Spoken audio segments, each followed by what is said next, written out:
Jule, Assalamualaikum, Namaskar to all of you, and I welcome all of you for today's discussion on the Himalayan Knowledge Network Forum. So I thank Dr. Subrat Sharma, Senior Scientist and Head of the Ladakh Regional Center of G.B Panth National Institute of Himalayan Environment for forming this Himalayan Knowledge Network and giving me this opportunity to moderate this today's sessions and welcoming all of you. And thank you very much, sir. And I welcome you for this today's discussion. And I hope this we will have very fruitful discussions regarding the knowledge network formation in Ladakh.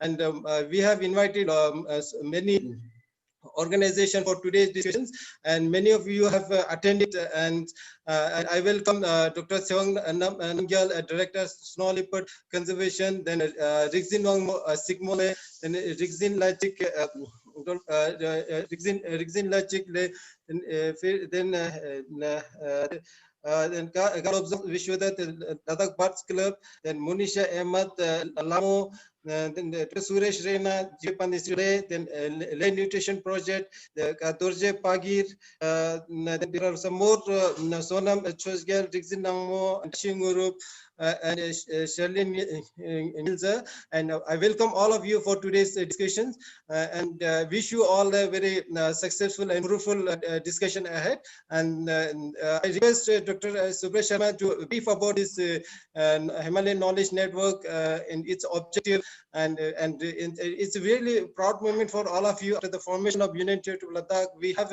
one scientific organization in Ladakh. Earlier, we didn't have such an organization which can, which can connect all the like-minded organizations, whether it is NGO or individual. People who are contributing for this cause of the Himalayan environment and many other aspects. So I request Dr. Sharma to start this session, sir. Julie, and good morning. Thank you very much, Dr. Tashi. Despite of your busy schedule, launching the satellite communication and all other things are in hand, and you still manage to hold this webinar just for the cause of Ladakh. Ladakh के लिए जो हम लोग कर सकते हैं, उस सब में आप सबकी भागीदारी बहुत ही ज्यादा इम्पोर्टेंट बन जाती है. तो I welcome all of you. And just to brief that Himalayan Knowledge Network concept जो है वो नीति आयोग के एक डिस्कशन में उभरा था, और फिर बाद में इसकी जिम्मेदारी जीबी पंत हिमालयन इंस्टीट्यूट को दी गई कि हिमालय में जो नॉलेज है, जो लोग काम कर रहे हैं विभिन्न क्षेत्रों में, विभिन्न सेक्टर्स में, डिफरेंट स्पेशलाइजेशन के साथ, वो लोग कैसे एक साथ आकर हमारे हिमालय के जो राज्य हैं उनके लिए कैसे पॉलिसीज को बना सकते हैं, कैसे पॉलिसीज बनाने में मदद कर सकते हैं. Policies are always rely on the information which is soundly, scientifically sound and judicially analyzed. तो इस संदर्भ में हम सब लोग विभिन्न जो हमारे ऑर्गेनाइजेशंस हैं या इंस्टीट्यूट्स हैं या साइंटिफिक या एकेडमिक इंस्टीट्यूशंस हैं, ये सब लोग कुछ ना कुछ कर रहे हैं. उन सबको एक साथ एक जगह पर लाकर किसी संदर्भ में, किसी रेफरेंस में हम कैसे गवर्नमेंट को या मशीनरी को, जो स्टेट मशीनरी पॉलिसीज बनाती है, एक्ट बनाती है या एक्शंस डेवलप करती है, उसको कैसे सपोर्ट कर सकते हैं, ये इसका एक बेसिक एम है. जैसे फॉर एग्जांपल मेरी नॉलेज लद्दाख के बारे में थोड़ी कम है, लेकिन जितना मेरा इंटरेक्शन हुआ उसमें लद्दाख साइंस फाउंडेशन का ने very recently Ladakh UT administration को एक डायरेक्टरी बनाकर दी थी, जो स्किल्ड टेक्निकल पर्संस के जो अवेलेबल है लेह में और लद्दाख में, उनकी डायरेक्टरी बना के दी थी, which helped a lot to recruit many people which are suitable for the various jobs in Ladakh. So that kind of information is very valid and gives a proper input to the administration and the management. So इस Himalayan Knowledge Network का जो major concern है वो यही है कि लद्दाख जो हमारी नई यूटी बनी है, इसके लिए एक स्टेट चैप्टर बनाया जाए और जिसमें एक ऐसा प्लेटफॉर्म डेवलप किया जाए जिसमें सारे के ऑर्गेनाइजेशंस, इंडिविजुअल्स, इवन इंडिविजुअल्स, मतलब जो लोग काम कर रहे हैं किसी भी क्षेत्र में, उनके पास कोई इंफॉर्मेशन है जो साइंटिफिकली बैक्ड की जा सकती है, जिस पर रिलाई किया जा सकता है, उसको शेयर करें, अपने एक्सपीरियंस से शेयर करें, ताकि भविष्य के लिए फ्यूचर में जो भी हम नीति निर्धारण या पॉलिसी फॉर्मुलेशन करते हैं उसमें डिस्ट्रिक्ट एडमिनिस्ट्रेशन और UT administration village level information किसी भी सिस्टम के लिए वो हेल्प कर सकती हो। HKN का बेसिक उद्देश्य यह है, जब हमारा एक लद्दाख चैप्टर डेवलप हो जाएगा तो it will be connected with all other chapters of different states, जो हिमालयन स्टेट्स हैं 12, उन सब के साथ ये कनेक्ट हो जाएगा। तो फिर हमारी एक्सपीरियंस शेयरिंग और बढ़ जाएगी। हम दूसरे हिमालय के राज्यों से जो हमें एक्सपीरियंसेस लर्निंग्स हैं वो हम अपने यहाँ उनको सीख सकते हैं और अपनी लर्निंग्स उनके साथ शेयर कर सकते हैं। So that kind of a platform this is envisaged right now. और इसके बारे में बहुत डिटेल्स में मेरे कलीग डॉक्टर सुरेश राणा जो है वो आपको बताएंगे। हमारा आज का उद्देश्य जो है वो उसके इनके प्रेजेंटेशन के बाद 4-5 क्वेश्चंस हैं जिस पर हम लोग आप सब लोग मिलके बैठ के अपने अपने विचार रखेंगे और इस डिस्कशंस को फिर आगे एक कंक्रीट फॉर्म में ले जाएंगे। ऐसा ही डिस्कशन गवर्नमेंट ऑर्गेनाइजेशंस जो हैं उनके साथ होगा। ऐसा ही एक और डिस्कशन जो एकेडमिक इंस्टीट्यूशन, रिसर्च इंस्टीट्यूशंस या जो इस तरह के और ऑर्गेनाइजेशंस है उनके साथ होगा। तो मेरी रिक्वेस्ट है डॉक्टर सुरेश राणा से कि वो इस HKN प्रोजेक्ट के बारे में डिटेल्स में अपने प्रेजेंटेशन के थ्रू बताएं please. Thank you very much, Dr. Tashi, once again. And thank you every participant for joining this very important discussion on the development of Ladakh. Thank you. Jule. Okay, sir. Dr. Suresh Rana, आप अपना presentation share कीजिए. Good morning, everyone. And I welcome you all in the first webinar on Himalayan Knowledge Network series in Ladakh. जैसे Subrat sir ने अभी बोला कि in brief की Himalayan knowledge network का what is the basis for this knowledge network and what was the origin of this project.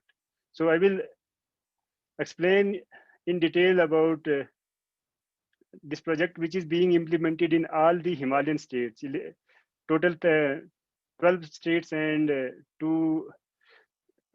11 states and 2 union territories across the Himalayas. And so the major objective, as you can see here on my screen, is bridging science, policy and practice to foster sustainable development in Indian Himalayan regions. So as we know that mountains globally are very important ecosystems or habitats. They cover about 22% of the world's surface and 12% of the population. And they are usually the water sources for most of the lowlands. And very spectacular ecosystem with the huge biodiversity, as we all know. So, and one more important aspect about the mountains is they are very they show very extreme variation in terms of local environment. Thus, they are more vulnerable as compared to many other ecosystems or habitats. And when we talk about the Indian Himalayan region, so there are 11 states, 2 UTs. In the 11 states, we have 2 partial states. The hills of West Bengal, that is Darjeeling and North Bengal, and hills of Assam. And so this is the implementation area for this project, the Himalayan Knowledge Network. And if we compare the Himalayan ecosystem to the whole Indian landscape, so it covers about 4% of the population, about 16% of land mass, 30% of the ethnic group in India are present in the Himalayas. The forest cover is 36% of the whole country. And we have 44% of the biodiversity, which is in the Himalaya. 60% of the endemic species in India are in Himalaya, and 63% of the water budget comes from the Himalaya. And we have the 100% coverage of the glacial system and the alpine ecosystems in Himalaya. So we can understand the importance of Himalaya in terms of all these spatial aspects. And why do Himalaya matters? What are the special things? So I have highlighted a few of the key issues which makes Himalaya very special. For example, Himalayas have very high peaks, glaciers, snow-covered mountains, valleys. Himalaya is this water storage source of water, and it is also a source of the hydropower. The Himalaya plays a very important role in the formation of weather all across the Indian subcontinent. We have a variety of crops, foods, vegetables, fruits, medicinal plants, spices. Himalaya is rich in biodiversity. Himalaya also plays a very important role in terms of carbon storage, because we have, as I said earlier, we have 36% of the forest cover in Himalaya. We have very unique traditional knowledge system. Himalaya provide opportunity for a lot of activities like tourism, sports, adventure, education, spirituality, and our culture. And but there are also some challenges in Himalayas, as we all know. I don't need to explain in detail about these things. For example, the unprecedented socioeconomic changes which are going on right now are influencing the Himalayan ecosystem in various ways, like the overexploitation of natural resources, like unregulated and rapid organization, loss of biodiversity, loss of traditional knowledge, culture, generation of waste. And then one of the major challenge which we are facing more than any other ecosystem or any other part is the climate change. For example, it is estimated that the agreed 1.5 degree temperature rise by Paris Agreement will be even more severe for the Himalayan ecosystem. If some estimate says that at the current emission level, the temperature may increase more than 5 degrees Celsius by 2100, which will be very severe for the Himalayan region. So there will be a lot of unexpected and unprecedented changes in the Himalayan ecosystem. So we need to be prepared in advance so that our future generations will be more safer. But although we have all the challenges, but we have some opportunities also. For example, all across the Indian Himalayan region, there are 145 universities, which include the central universities, state universities, and deemed universities, and all other universities. We have 38 national institutes which conducts research in the Himalaya, and 75 state-owned research institutes. We have a workforce of more than 500 scientists, which work all across the Himalaya, and more than 2,000 faculty which are working in different universities and institutions.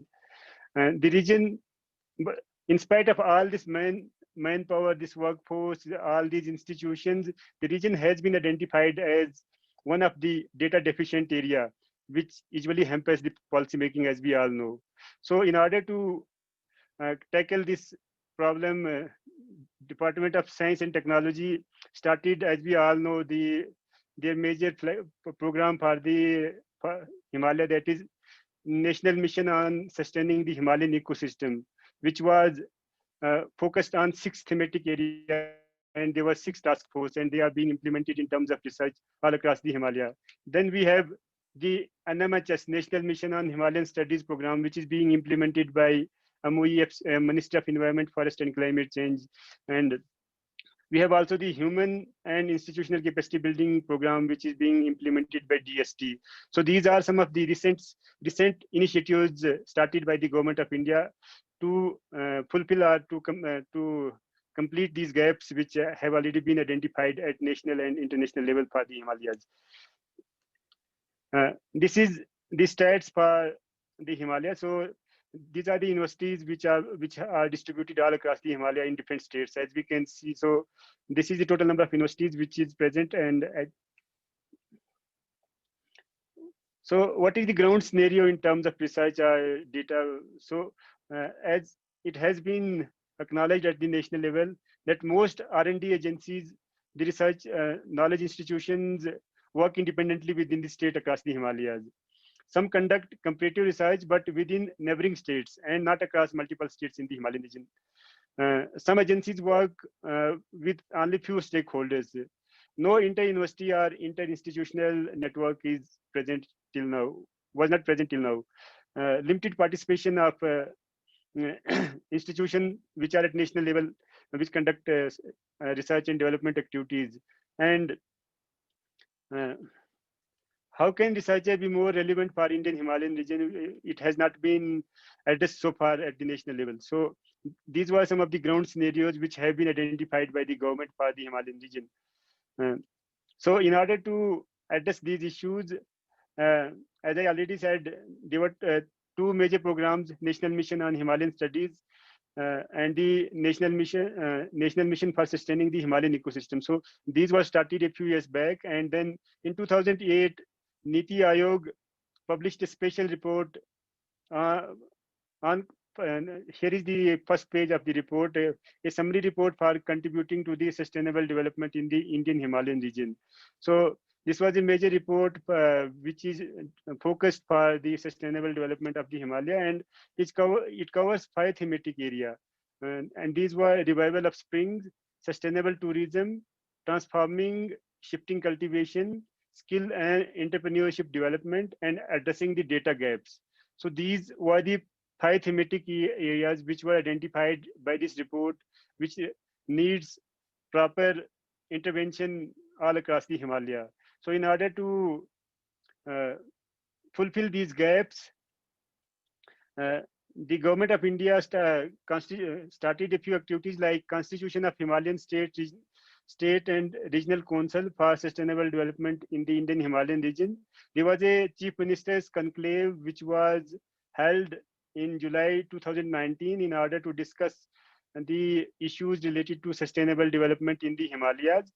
A consortium of the central universities have been started, and then G.B Panth National Institute of Himalayan Environment have been given the task of setting up a data management unit, which is called Central Data Management Agency for the Himalayan region. So these were some of the initiatives which have been started by the central government. And now let's discuss about Himalayan Knowledge Network. So this project is being implemented by G.B Panth National Institute of Himalayan Environment and International Center for Integrated Mountain Development in collaboration, in partnership with all the state governments, all the universities, research and development agencies, and all the non-governmental organizations. And this is the vision and target of the Himalayan Knowledge Network, promoting knowledge-based partnership and collaboration for sustainable development of Indian Himalayan region. So major objective or major targets are, this was the vision of the Himalayan Knowledge Network, and various targets include to develop an effective and collaborative network of all institutions, universities, research and development agencies working within and outside the Indian Himalayan region, and to cater need of quality knowledge, capacity and capabilities of research and educational institutes by bringing together academicians, researchers, leaders through Himalayan Knowledge Network Forum. And the last objective is to transfer evidence-based knowledge and expertise in key sectors into the policy and practices all across the Indian Himalayan region. And the HKN Himalayan Knowledge Network project focuses on onboarding the people, communities, and institutions and through this network. And this will help in making a roadway of knowledge. And major focus will be state-wise on thematic areas. For example, like some of the key thematic areas which will be addressed through the Himalayan Knowledge Network include biodiversity conservation, waste management, sustainable tourism, spring revival, skill and entrepreneurship. And most of these thematic areas include the themes which have been highlighted by the NITI Aayog's report. And based on various series of discussions in different states, including in Ladakh, 2 thematic areas will be identified, which are most relevant for the specific state. And then key discussions will be conducted on those themes, and status reports will be submitted to the government through these discussions. So far, there have been various activities, meetings, seminars, and other activities at national and at regional level. For example, these are some of the photographs which have been which are from different events for implementation of the HKN project across the Himalayas. So as you can see here, the first meeting was on 25th October 2019 at NITI Aayog, and then Himalayan Calling program was launched in September 2019 in Sikkim, and then last year in 2019 on Mountain Day, a big workshop was conducted as G.B Panth Institute, and then these are some other activities which are at large scale in order to implement the HKN project. And this is the overall framework for this HKN project. So majorly it is controlled by Government of India, Ministry of Environment, Forest, Climate Change.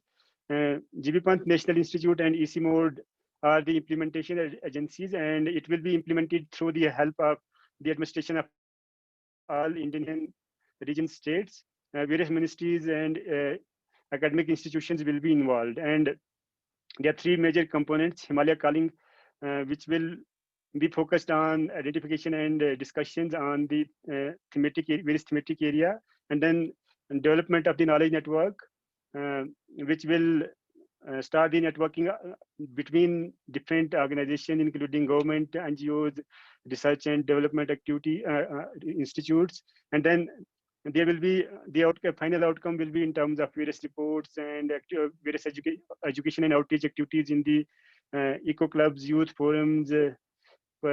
Various policy documents will be created as an outcome from this project, so which will ultimately help in the policy making all across the Himalayan region. So this was the overall view of the HKN project. Now, in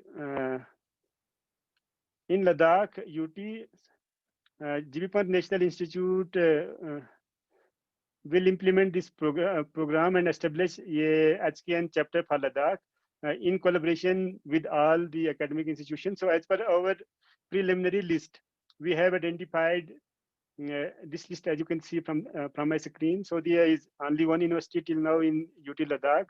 There are 7 research or academic institutes.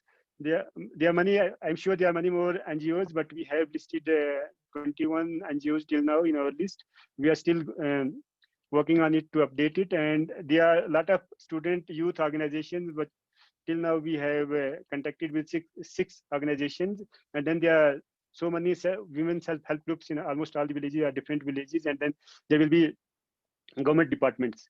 So a network will be developed through through a series of meetings and webinars or similar activities in future, and a state chapter will be established.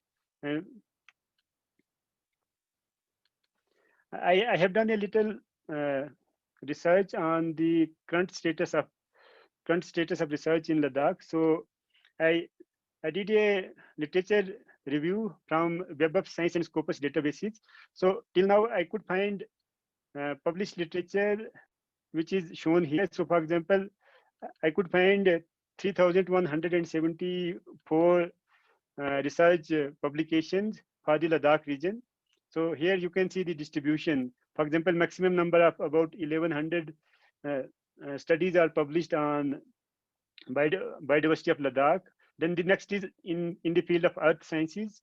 About more than 800 studies have been published in earth sciences. Then there are so many studies have been published in social sciences, medical sciences. So this is the overall preview of the published literature or published data from Ladakh.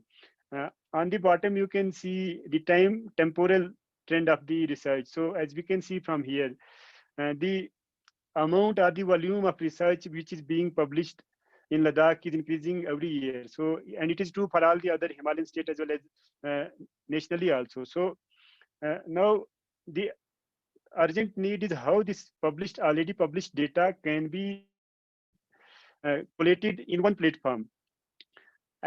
Because my background is from the biodiversity field, so I did some more research on the biodiversity. So there are, for example, more than 1,100 studies published in the field of biodiversity, and this is the distribution. Maximum number of studies are published in the field of ecology, and then many other disciplines also. And at the bottom, you can see the number of studies published on various groups of biodiversity. For example, maximum studies are published on the seed plants, and then on insects, then the birds, then mammals. So, but now the question is, can we say all this data is usable for the policy making? I don't think that is true till now. All the researchers, all the scientists, all the academicians, they study various aspects, they publish, but all the data which is usually termed as gray literature, because once we publish a paper, a book, or any report or any other, so it hardly is used for policy making, or it is used for, in a proper sense, for any input to the government. So the basic objective of the HKN project is to establish a consortium or a network so that all the information available out there can be utilized for inputs to the government, so that well-informed decision making will be possible in the government system or the policy making. And this is only the published literature, published research.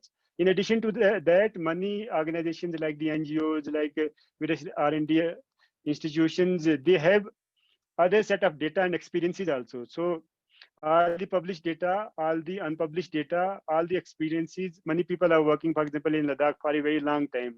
So they have their own experiences from the Ladakh landscape, which will be helpful for the government. So can all this information be documented at one platform so that we will be able to analyze the overall review of the status of research and status of data, which can be very helpful for decision making and policy making in the government system.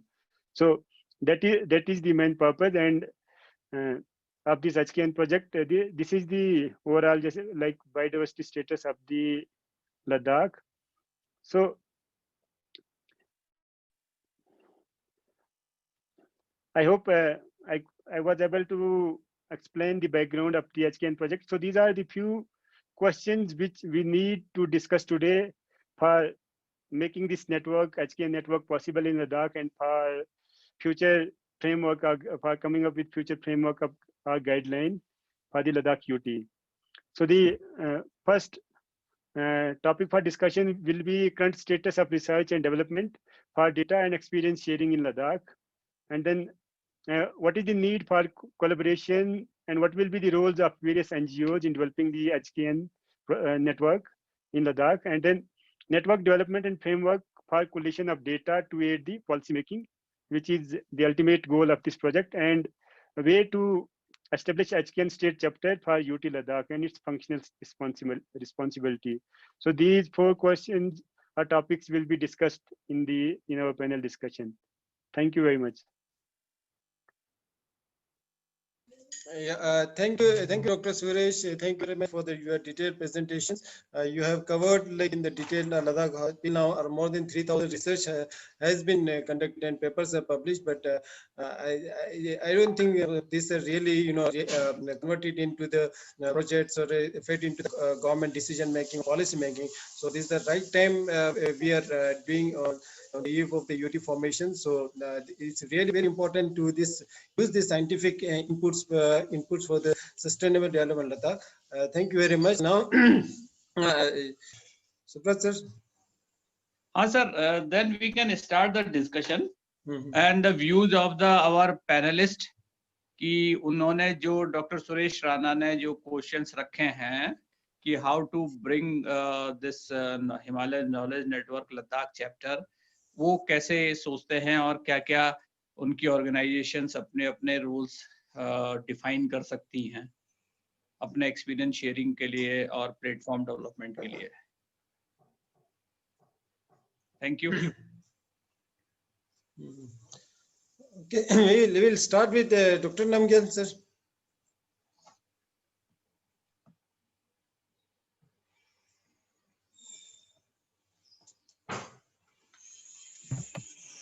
Yes. Okay, thank you, Tashi, and thank you, Dr. Subrat Sharma and Dr. Suresh Rana. I think this is really very timely, and I really appreciate what Dr. Rana has done in terms of putting all this information together. And I think all of us would appreciate that this was really needed. And so one thing that just came to my mind while Dr. Suresh was presenting all these information, I think it'll be very good, especially I don't know how it works in other Himalayan states, but if in Ladakh, at least if we can have 3 groups, which each of these, does different work. One group probably can just collect the information. And all of us know that oftentimes research is done. I have done a lot of ecological work in Ladakh and have had published in the past, but whether that's really getting translated into policy and implementation of policies, and that's really helping people, local communities, be it wildlife, local communities, I don't know much, so it will be good if we can collect that information and a group also synthesize all the information, and see if we can come up with broad principles in all these thematic areas that Dr. Suresh has so nicely put together. And then another group can be, assigned with the work of really seeing whether all these research that have been done and they have been published, whether they are really getting translated on the ground in terms of practice on the ground. So action groups, for example, helping communities and villagers and make sure that whatever research has research papers and these research projects have shown, they have come up with they all that those knowledge get used in some ways. And when we talk about the knowledge, I mean, we cannot ignore the rich the reservoir of information and knowledge and that we have in the Himalayas in terms of local knowledge, community knowledge.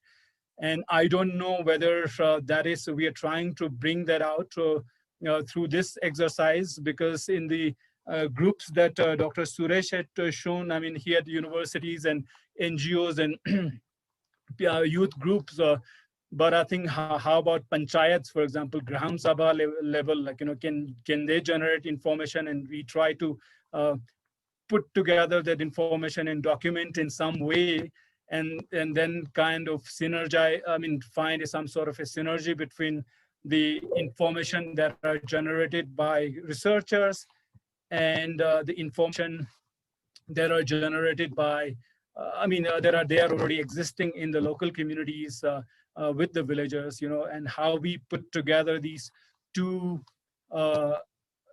information together, sources of information, bringing information from these two sources and put together and really come up with some holistic and integrated approach of managing things on the ground, using all this information and knowledge. So yeah, I mean, that would be, if we can do that, something like that for Ladakh, that would be great. Yeah, so I'll just stop there, Tashi.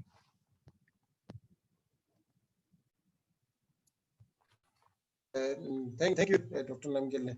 And next, we'll take this from LNP. LNP, आपका क्या विचार है?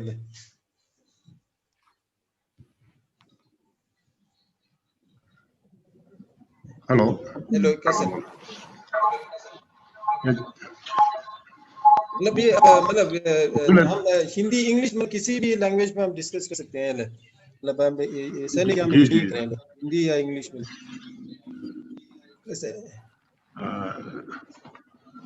सभी panelist को की तरफ से जुलाई नमस्ते। जो हिमालयन नॉलेज नेटवर्किंग जो इनिशिएटिव आप लोगों की तरफ से हो रहा है, जी.बी पांथ और बाकी एनजीओ के जो पैनलिस्ट बैठे हैं, तो मैं एलएन की तरफ से सबको जुलाई कहता हूँ। अभी जो अभी ने बताया कि जैसे जो भी रिसर्च यहाँ हुआ है तो वो फील्ड में उतारना सबसे जरूरी है। और साथ में जो है लोगों का, जैसे हमारा सोचना ये है कि लोगों का एक्टिव पार्टिसिपेट इनिशिएटिव की कर रहे हैं, और जो भी रिसर्च डेवलपमेंट हो रहा है वो सारा गाँव में उतारने की जरूरत लगते हैं। खासकर जो रिमोट एरियाज में और जो भी मतलब अभी इनिशिएटिव जो हो रहा है उसमें जो लोकल नॉलेज जो है उसको बेस बना के ये नहीं कि कोई नया चीज लोगों के ऊपर थोपे, तो मतलब जो भी ट्रेडिशनली जो भी नॉलेज एग्जिस्ट करता है उसके ऊपर हमें जो भी ये एग्जिस्टिंग नॉलेज है उसको हमें इनबिल्ड करना जरूरी लगता है। बाकी जो है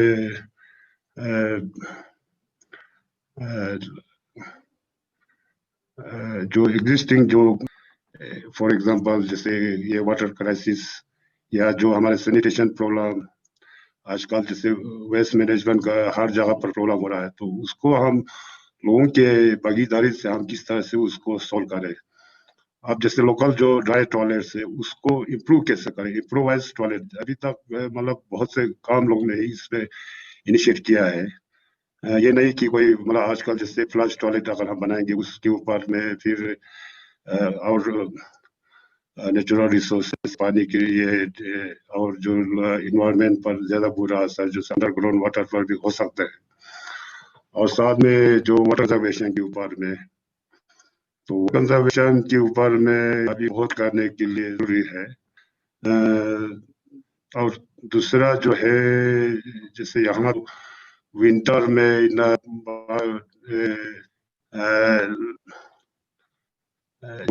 फॉसिल फ्यूल्स बहुत सारे यूज होते हैं, तो उससे इन्वायरमेंट का जो CO2 इमिशन काफी ज्यादा होते हैं, तो उसको भी हमें सोचना पड़ेगा कि जो लोगों का जो कंफर्ट लिविंग उसको से इम्प्रूव करे, ताकि जो इमिशन होते हैं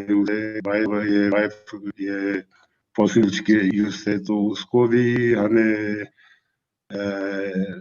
नजर रखना पड़ेगा कि आजकल से पेसिस और हाउसिंग की बात हो रहा है, तो वो जो अभी तक खासकर ये चालन में अभी नहीं हो रहा है, मतलब हर उसको हमें किस तरह से इम्प्रूव करें, खासकर उसमें जैसे लोकल मटेरियल को हम किस तरह से यूज करें, लोगों को भी उस पर एजुकेट करने की जरूरत है।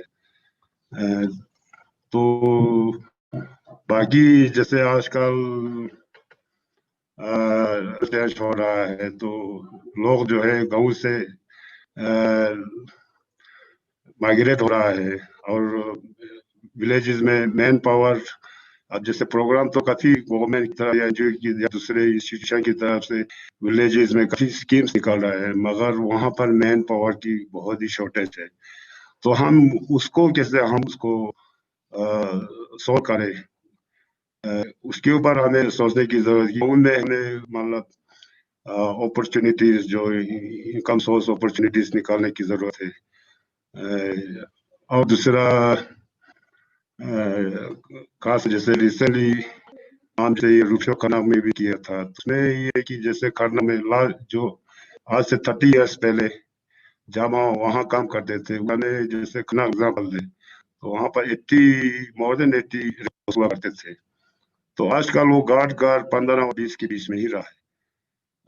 और जैसे ये समाधान की बात करें तो वहाँ भी नहीं थे, तो आजकल जो है वहाँ कोई रेबोसी लोग वहाँ पर रह रहा है। बाकी जो ले ने माइग्रेट किया है जो फैमिली से समर में आते हैं वहाँ पे, जैसे गोम्बा के रन में, अब मैं एक एग्जांपल दे रहा हूँ, तो उसमें वो जो समर में कुछ इनकम सोर्स जनरेट करने के लिए कुछ लोग होम स्टे करते हैं, इसके साथ कुछ का मतलब इनकम सोर्स वहाँ लगाते हैं, और काफी लोग जो है रोड्स एंड लेबर, तो विंटर में सारे वापिस ले चलते हैं।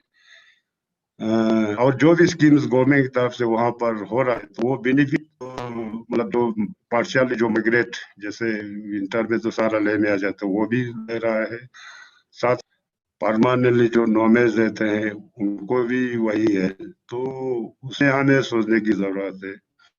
और जैसे वहाँ एक जैसे है, तो वहाँ उनको मतलब क्योंकि टाइम तो उनको मेनली जो है विंटर में काफी उनको टाइम मिलते हैं, तो वो और वहाँ जैसे मान लीजिए 3 महीने ही जो है मतलब टेम्परेचर थोड़ा नॉर्मल रहते हैं, उसके बाद तो फिर काफी मतलब हो जाते हैं, तो फिर वो जो वुमेन जो वहाँ मेनली वीविंग जो है वुमेन चांगतांग में हर जगह वीमेन ही वीविंग करते हैं। तो उसके लिए हमें सोचना पड़ेगा कि कुछ मोबाइल ये वर्कशेट वुमेन्स जो वहाँ बैठे वो डिमांड भी कर रहे हैं कि इस तरह का कुछ मिल जाए, क्योंकि वो लोग एक जगह से दूसरी जगह मूव करते रहते हैं। तो उस तरह के हमें सोचना पड़ेगा, उनके हिसाब से हमको इस तरह का फैसिलिटी या उस तरह का कुछ प्रोडक्ट टेस्ट करके फिर हमें डिस्कस करें। मतलब तो हर एक फील्ड में जो है इम्प्रूवमेंट की हर जगह गुंजाइश है। और आजकल जैसे एजुकेशन का सिस्टम हम देख रहे हैं कि जैसे मेनली ये नोमेडिक एरिया में भी सेंट्रलाइज एजुकेशन सिस्टम बना है। तो आने वाले 15-20 साल में मतलब बच्चे लोग रियली वहाँ पर वापिस जाएंगे अपने जो अपने गाँव में वापिस जाएंगे, जो खासकर नोमेडिक एरिया में। तो यहाँ हमें या तो एजुकेशन है मतलब प्राइमरी लेवल तक तो हम पहले तो होते थे कि वहाँ पर वो मोबाइल एजुकेशन सिस्टम थे। तो ये ना हो कि अगर एजुकेशन को ही फोकस, बेशक एजुकेशन जरूरी है, मगर एजुकेशन जो है उस माहौल में जो गाँव भी आने वाले टाइम मतलब इन फ्यूचर में जो है वो भी इम्प्रूव करे, ना कि वो वहाँ से वेनिश हो। तो वो भी स्टडी करने का भी जरूरत है। मतलब इस और साथ साथ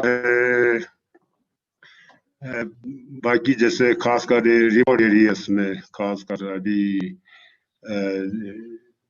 लोग जो है उसका माइग्रेशन की मेन इकानमी है। तो एग्रीकल्चर जो है बिल्कुल अभी हम उस पर बात कर रहे हैं कि हम जो है लद्दाख में काफी लैंड है, वेस्ट लैंड है, उसको डेवलप करने की बात कर। तो जो ट्रेडिशनल लैंड है वो अभी कहीं भी आप जहाँ देखें तो वो सब छोड़ रहा है। तो उसको किस तरह से more productive, more cash earning source में हम उसको कन्वर्ट करें, ताकि ये जो यंग जनरेशन है वो उसको वहाँ पर कुछ अपॉर्चुनिटी मिले तो वो वापस गाँव जाए।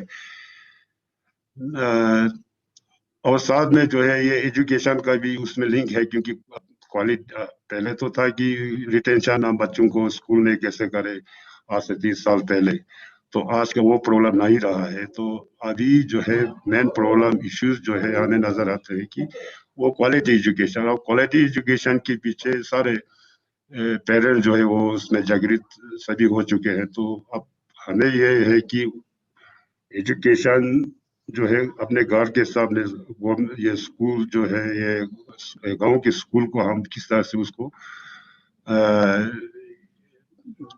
इम्प्रूव करें, ताकि लोग जो है अपने गांव में रहे और फिर जो ट्रेडिशनली हमारा जैसे एग्रीकल्चर हो गया, लाइवस्टॉक हो गया, और जो भी इनकम सोर्स है वो भी वहाँ पर अच्छी तरह से चले।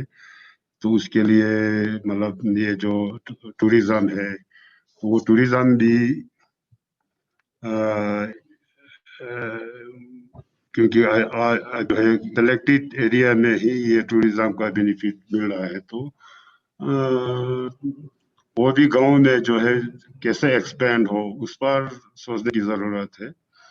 मतलब कहने का ये है कि जो ओवरऑल जो है विलेजेस में, क्योंकि लद्दाख जो है विलेजेस में बसते हैं, तो उस वहाँ पे ये डेवलपमेंट जो है मतलब सस्टेनेबल डेवलपमेंट हम किस तरह से लाए। और साथ में जो है ये अभी जैसे एग्रो ऑर्गेनिक फार्मिंग की यदि बात हो रहा है तो उसमें भी हमें देखने की जरूरत है कि मतलब ऑर्गेनिक फार्मिंग जो है एब्रप्टली लोगों की बर्बाद होती है, उसको एक प्लान वे में पहले तो मतलब जो लोकल जो मैनुअल है उसको कैसे हम सस्टेन करें। अब कंपेयर टू एग्जिस्ट जो अभी जो है पहले तो मतलब ये लाइव स्टॉक क्वांटिटी जो है हर घर में होते थे, तो अभी जो है सिर्फ कुछ गाय ये बचे हैं। तो उसको नजर में रखते हुए हमें ये कंपोस्ट मेकिंग के ऊपर में, या मतलब कंपोस्ट में भी रॉ मटेरियल तो होना चाहिए। तो हर चीज को नजर में रखते हुए फिर उसको मतलब ये सस्टेन करे, ताकि लोग जो है लोग तो अवेयर है कि ये ऑर्गेनिक फार्मिंग की जो है ऊपर में वो काफी इंटरेस्ट है, मगर फिर भी अब उसमें जब तक मार्केटिंग और इनकम में जेनरेट ना हो तो फिर उसको भी एक फिर सस्टेन होने, कैसे सस्टेन करें उस पर भी लोगों का मतलब Okay. एक उस इनिशिएटिव करने में या कैसे रहेगा उसमें भी थोड़ा मतलब प्लीज अब दो मिनट में आप कंक्लूड कीजिए, फिर बाद में फिर हम आएंगे। हेलो हाँ जी, बाकी जो है आप जी चल ठीक है। फिर हम आपके जो बाकी पॉइंट्स है फिर उसके हम बाकी ये ऑर्गेनाइजेशंस का उनका विचार सुन के फिर आप फिर डिस्कस करके आपके बाकी पॉइंट्स पे ना। तो आपने बहुत अच्छे पॉइंट्स बेस्ड अपन आपके एक्सपीरियंस, पर्टिकुलरली जो LNP है ये वन ऑफ द मोस्ट ये ओल्ड एंड बहुत सालों से लद्दाख में काम कर रहे हैं। तो आपके एक्सपीरियंस के बेसिस पर बहुत सारी इनपुट्स है, तो अभी भी आपके पास इससे भी ज्यादा इनपुट्स है वो हम लेंगे। तो क्योंकि इतना ज्यादा टाइम नहीं ये so to give the opportunity to all the others, so we'll go to the next. So I request all the panelists to limit to the as far as possible, please try to limit. We will again come into second order. So the next we will thank you Ajala, thank you very much. And yang ata asting ni yo yaling ya point sangma yan this is salama do chak ma point ma pura gale. And next ये small का कोई है signal representative? Sigma का कौन है? Yes, Julie. Yeah, Julie. Yeah, guys. Julie, everyone. So I was thinking majorly about, like, since I work as an academic director, so I was thinking majorly about the education and how we can inculcate all the knowledge and information in terms of, like giving it as an education. So I would just talk about how organization could sort of collaborate and use information, the existing information, and also exchange human resources and services, right? So that's what I was thinking about, like how NGOs could come together and sort of have information exchanged and service exchange to enhance or to sort of cope up with two major crises that I see nowadays. First is environmental crisis, and second one is social crisis, right? So I was thinking through that line, that how we can cope up with those two major crises, the environmental crisis and the social crisis. And I was also thinking about, like, when I was listening to the speaker, I was thinking also about the action plan. How could we go about it? How can we sort of have a concrete action plan? And I was immediately thinking about how we can sort of blend indigenous wisdom, or which is backed with well-researched information and data. So if all the NGOs which are working on a different, capacity, on a different level, on a different sort of issues and crises, could come together and sort of collate information, like Namgyal was talking about, how we can collect information and also work on work on implementation and execution of those information. So we can definitely work on those two major crises on by collecting information and also exchanging human resources and services, from various NGOs in Ladakh. So that was something I was thinking about. And with regard to education, I was thinking about how we can sort of bring about conceptual education, conceptual learning, since we focus majorly on indigenous wisdom and things which are traditional, which has been coming which has been going on since eternity. So how could we, even in education, how could we have or introduce conceptual education, concept learning? How can we, how NGOs could come together and sort of collect information which are traditional, which are indigenous, which has been going on since time immemorial, and how can we go take it forward in a more scientific way, in a more well-researched, informative way. So I was thinking about that, and yeah, more or less that. And also we as an organization, we are working majorly on two fronts. One is environment, and second is education. And I personally work majorly on primary education, how to bridge the gap that exists in the primary level. So if we sort of have a strong and concrete sort of structure, which like helps in providing quality education in primary level. So that is something that I was thinking about, and I would come back if I sort of have something else to add on. Thank you.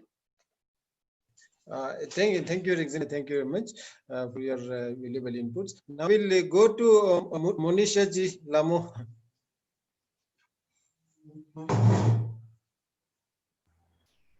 Julie, everybody. Nice to see everybody. Thank you to Tsering Tashi and Mr. Sharma for initiating this sort of network of Himalayan knowledge for Ladakh.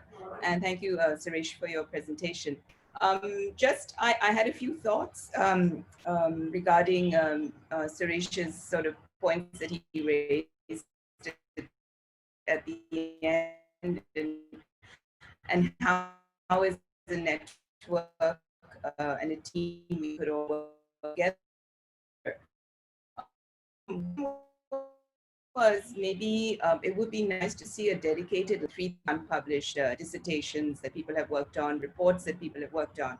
And it would be really nice if we could have a dedicated library in Ladakh, sort of to bring all these sort of published and unpublished works together so that we have access to them. I mean, before we even say that Ladakh is data deficient, I think we need to see the data that we do have in Ladakh, because I think there's a lot of data that sometimes people don't even know about, of studies that have been, created or have been done in the past.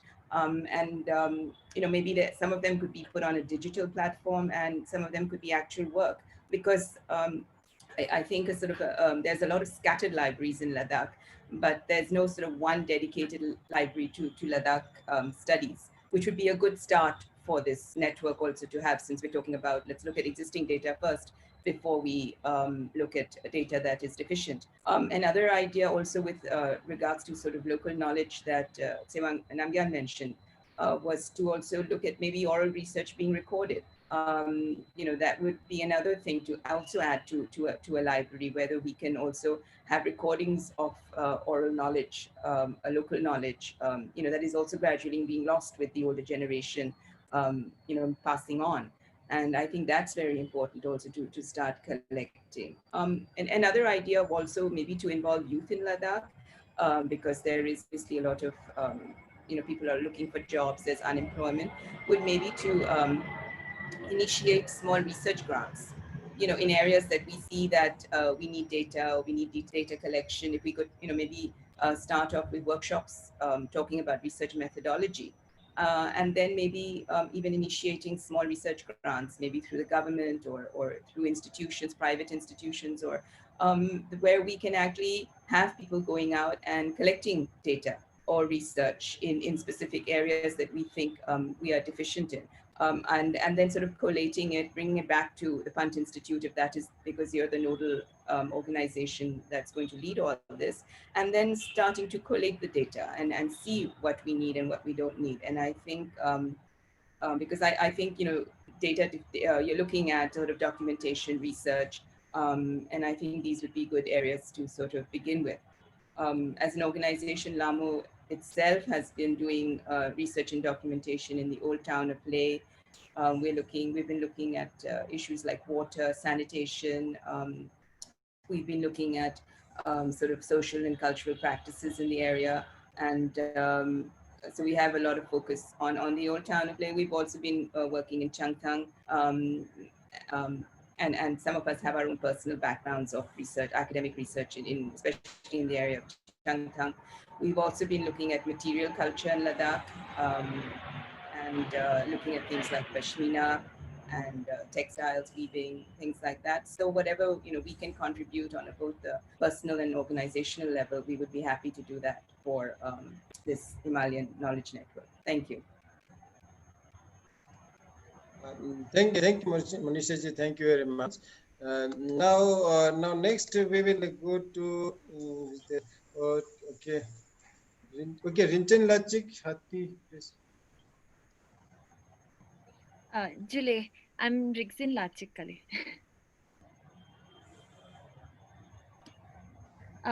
Okay, so Jule, everybody, firstly, thank you, G.B Panth, Dr. Subrat, and Dr. Suresh and Katashile for putting this much needed initiative together.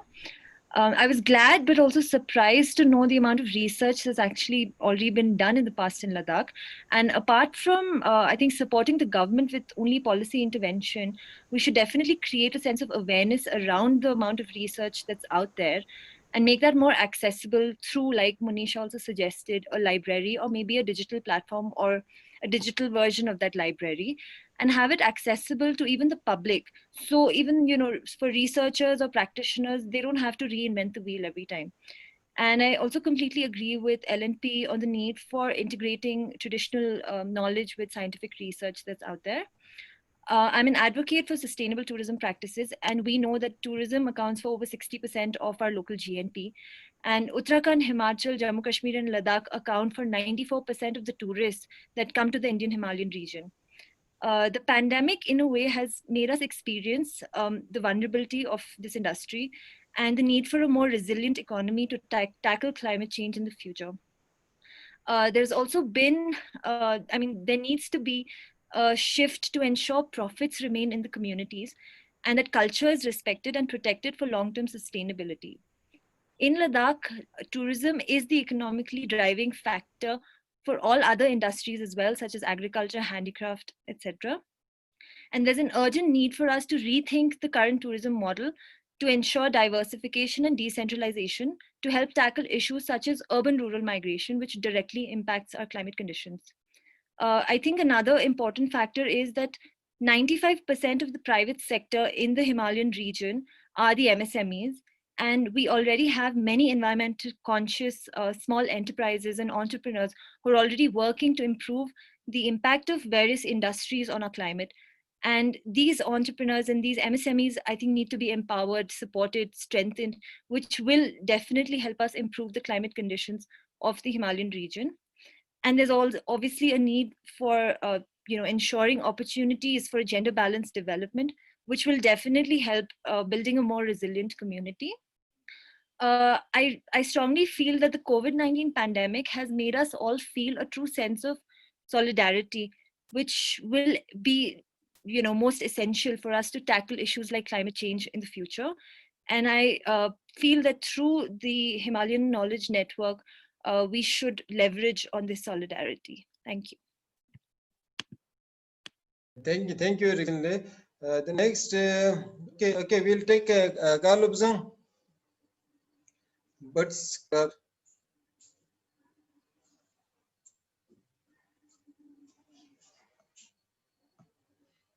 आपका mute है Jule, Katashi, Dr. Suresh, Dr. Subrat, thank you for putting up this webinar on the much needed data. How do you say? You have this four points for discussions: current status of research and development, data and experience sharing in Ladakh. Number one, if I respond to that, I agree with Rigzin Lachigle that if we have the data, whatever we have till now, 3,100 something, so that is huge data. I'm also surprised that so much of data, research papers are done in different fields in Ladakh. So till now, whatever researches has been done, it is available. It is there in the shelf of the elite or in the universities or institutions. I agree with Rigzin Logic that it has to be accessible, if possible, if a digital data, this is accessible. A centralized point where it is easily accessible even for the common people, number one. Number two, need for collaboration and roles of NGOs in developing Himalayan knowledge network. Definitely it is so important. That is why I think we are here together today for the first time. If so much of research papers are there or research are done in Ladakh, like 3,000 plus, then if you multiply it by the 11 states and 2 UTs, so 13 kind of states, I think we should be having around, 33,000 or 35,000 such papers on the Himalaya that we are concentrating on, trying to concentrate on. This is one of the best the network program happening, according to me, because we are connecting all the Himalayan states and UTs. Yes, as Dr. Suresh has rightly put, and from his paper research, earlier the research sharing of information used to happen within the neighbor states or UTs, but not across the Himalayas, which is so, the biodiversity, the region is so important of all of the Indian subcontinent as earlier, as per the research done by Dr. Suresh. Number 3, network development and framework for collaboration of data aid policy making. I agree with Dr. Suresh again here. The literature that we have or the research paper that you or we already have must be gray literature, because as Dr. Namgyal also said, that whether all these research data informations are practically out there in the form of projects, execution policies. So somewhere there has to be in the network group, I think, as Dr. Namgyal has said, if we have a couple of groups who see that these data are first of all accessible, easily accessible, then secondly, if it is needed for the government or executing agencies for policies, so it should be easily accessible. These groups, I think I also agree with that. And the fourth one, way to establish a Himalayan network state chapter for UT-Ladakh and functional responsibilities. I thanks to Kartashi and Dr. Subrat, Dr. Suresh for inviting so many people here. And then when I saw the data that there were 21 NGOs that you are getting, and there might be many more. Yes, there might be many more. More participation makes it more better. And who knows, like there could be one additional participant who can really help us much better as well. So this is my way of looking at how it is, and it is a timely initiative program because the government of India, it is a government of India institution. So yes, that is one.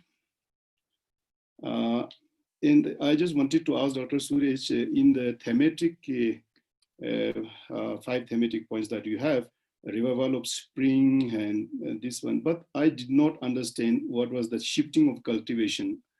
Does it mean half a minute or 1 minute now? Yes, this is a timely initiative, and more participation from different diverse background would really help, help reach our objectives, whatever the objective is to network, as the name suggests, Himalayan knowledge network.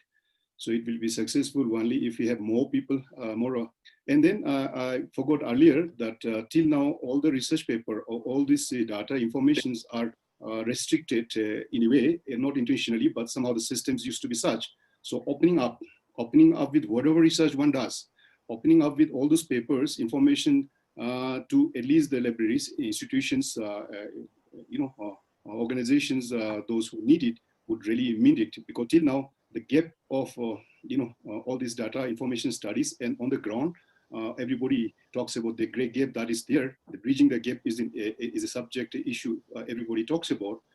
So that must be because there's a we really need to have some system to bring the data, the research paper research to the ground or to the policymakers.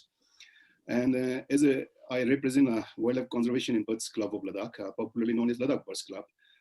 When we started as our hobby, birding as our hobby. And a few like-minded people, we have been into the field, different fields. We realized that exactly this kind of network, this sort of information sharing was not there. Whoever knew something, whoever was expert on this subject, we're holding that information, that knowledge with themselves, and it was not available for others. So the platform Ladakh Birds Club was introduced, and we have flaunted our Facebook group, and now we have around 6,000, 7,000 members. Out of that, targeting the youth, I think more than 50% of the members are Ladakhi youths, and they're in the field. They are with collecting info data. So after the inception of Ladakh Birds Club, I think our contribution is, I think we are successful. We are happy that younger generations of Ladakhi youths are into wildlife sportings and birding, and which definitely will help so many data informations. Earlier, Dr. Suresh paper showed that there were research papers on birds as well. I think it was on the number 3rd or 4th in the biodiversity, I think. So that is really great. So once again, I thank Dr. Subrat Sharmaji and Sureshji and Kata Shile and everyone here for inviting Ladakh Birds Club to be part of this. And definitely we should be able to help at some level in the future. Thank you so much, Katachi. Thanks everyone, Julie. And thank you, Carlos, and thank you very much for your value. Subrat sir, would you like to add in between? Hello.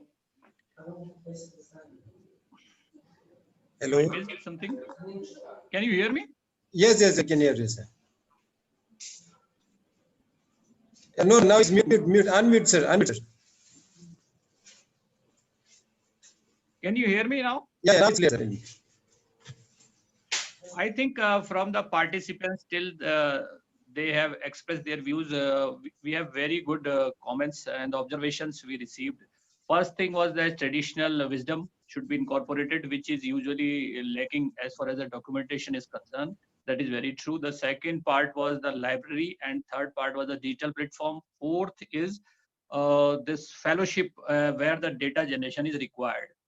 Fifth part, which just Birds Club said, we are trying to approach as many people as we can make contact with them. So this is not the final list that who are contributing to the HKN. HKN means bringing everyone on the same platform, sharing their resources. So in future, this exercise will continue, and we will hope that our number will increase certainly. And I request all the participants that if they know that this group or this NGO or organization is working in Ladakh, so that can please pass on to us, then we will make contact with them further, because we are also developing a directory of organizations working in Ladakh with respect to their field of specialization or area of expertise or area of operation. So that will enrich our. So we can continue with the views from other participants, please, Dr. Tashi. Okay, thank you, sir. Thank you for your inputs and encouragement. Now, next we'll go to Ladakh Health Inc.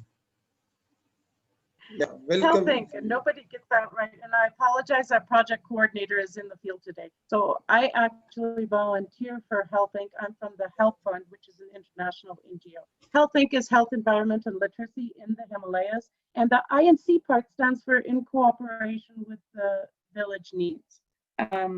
And I really appreciate your inviting Health Inc. to this process. It's very much needed, and I've really enjoyed listening to all the input from all of you so far. This year in 2020, because of the extreme need that we have seen, we've been working in full collaboration with the district government and the UT Secretariat. And I will say some things that are probably not very Ladakhi to say out loud, but we have seen absolutely no interest in policy or science, in policy based on science or local input, in terms of creating a new policy for a new union territory here. And I think it's really important that we keep pushing that policy be based on local data and science.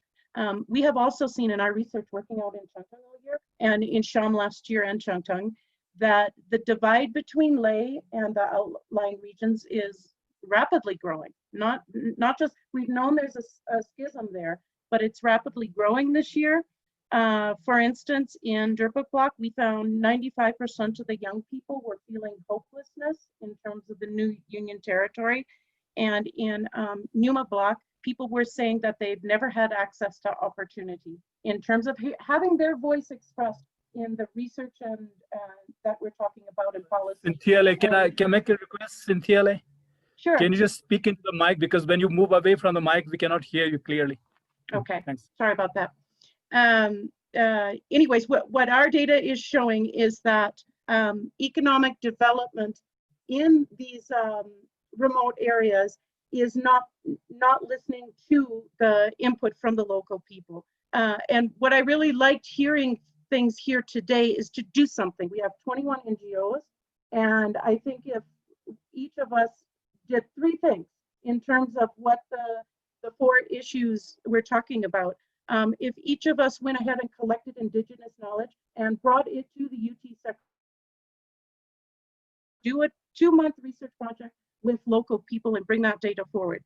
If each of us created a science inquiry unit that children could participate in over the winter. So for example, doing a page on the birds in their locale, and let's go ahead and put it up on a platform. We created an online and offline platform called Ladakhipedia. Go ahead and let each village create a page about the birds that they have there, or the weaving patterns that they have there, or give them an entrepreneurial problem to solve in their village. I think it would be really useful because the Department of Education does not feel competent in giving children real scientific experiences as a part of their schooling. So go ahead and let the NGOs lead in this and put it forward. And the other thing we found in our research this year is that there is a huge desire to have clubs, not at the university level, but at the primary school level, where children can pull in traditional knowledge and some traditional science applications. And there's a lot of money at the UT Secretariat this year. So as a group of 21, rather than individual NGOs, under the umbrella of HKH, push that children should have access to science-based clubs, science and cultural arts-based clubs, so that they actually start learning what Monisha was talking about, research methodology, at the age of 5 instead of the age of 25. Thank you very much for the opportunity, and I apologize that Sering Sanba isn't here today. Thank you, Sandy. Thank you very much for sharing your valuable inputs. Thank you. So now we'll go to the next, Samtanle from Tata Trust. Thank you, Jule Thamala. Tata Trust has been working in Ladakh for many years, but what we have been lacking is research. And from my experience, working with the government and changing their policies is a big challenge. And with the JRS, we have been trying to advocate with the government to adopt building code, especially for the government buildings. So that was not very successful. And research-based advocacy could be the right path, but we don't have researchers in the NGOs. We have only people to implement the program. We are time bound and we have limited budget. So we don't have any budget to do the research. We don't have people to do scientific study. Therefore, some kind of collaboration between the research institutes and NGOs, or for that sake, maybe with the government departments, if they are interested, that would be a good combination. Ladakh and Isimo, they had a long collaboration in the past. That there was some exchange of literatures and publications and So it could work both ways. Researchers will get data from the field, and they will analyze the data, and they will come up with solutions which the NGOs can implement in the field. So that is what we need right now. Unfortunately, we have limited researchers and research institutes in Ladakh, but working with the research institutes is also a bit tough. Recently, we went to DIHAR to sign an MOU to so that they can become our technical partners for many of our projects and activities. We need their expertise, not just their publications, which we can get from online, but also we need a validation of the data. We need validation of many things that we publish in our reports, and also for our IEC tools. So collaboration, I don't know with the G.B Panth how easy it is going to be, but with the SQUAS or DIHAR, it is a bit of a challenge. We need to do a lot of research, scientific research. Then I think it will be easier for government to listen to us. Otherwise, without having this kind of data to back up what we want to say, what we want to do, they are not ready to listen to us. So they won't adopt any new policies on the basis of what we say. So we have made some list on what we do in the field, and what kind of research work is needed to expand our program. So even in the data trust verticals, we have research and advocacy.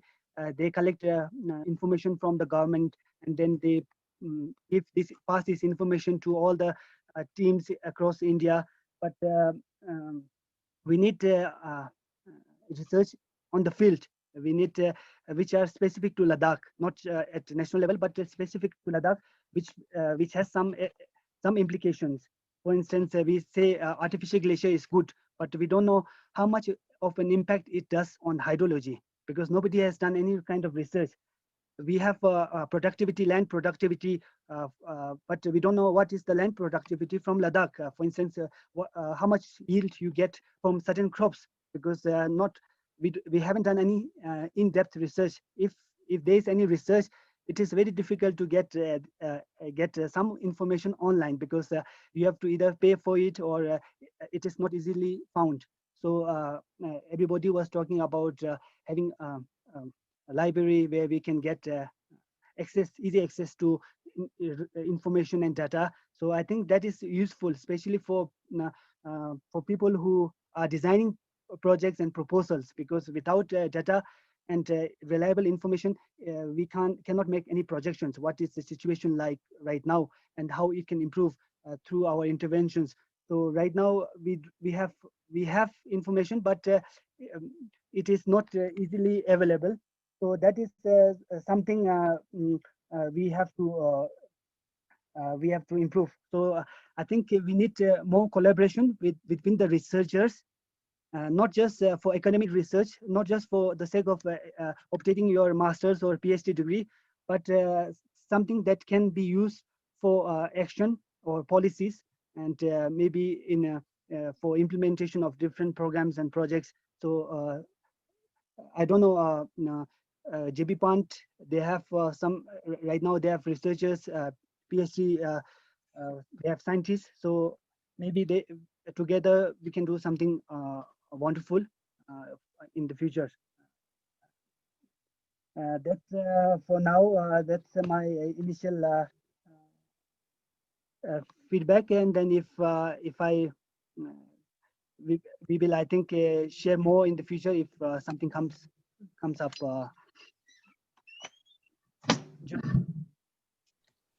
Thank you, Samtara. Thank you very much. So you have very good feedback, particularly the policies. How to bring the policymakers in line with the NGOs or other people on the ground. So it is very good feedback. So now next. Testing YouTube ka testing YouTube.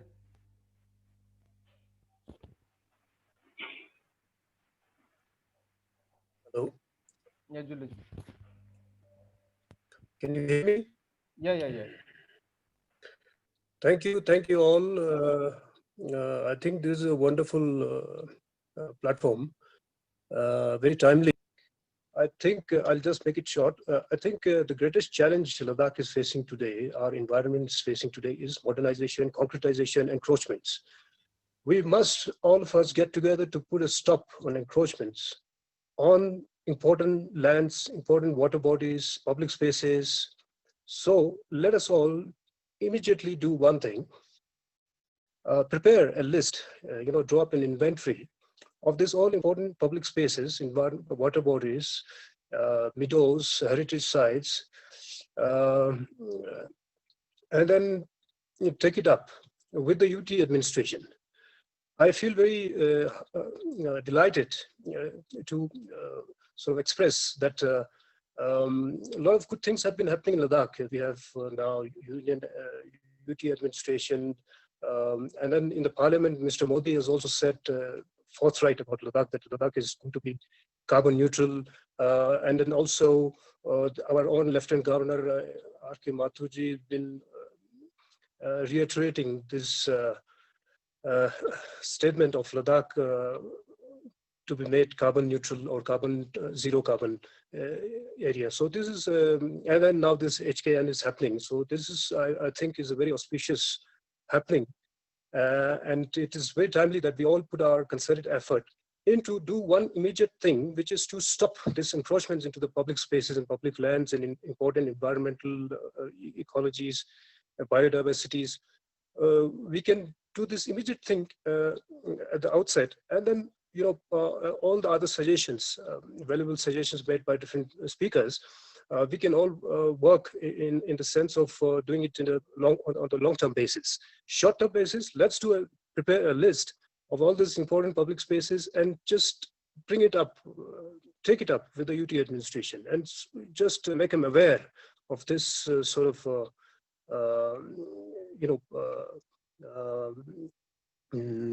unfriendly activities, human activities in the name of concretization, modernization. Let's do, all of us, make an effort together. Thank you. Thank you. I want to thank you very much. Now, Zubair Ahmad, Ladakh Organic Foundation.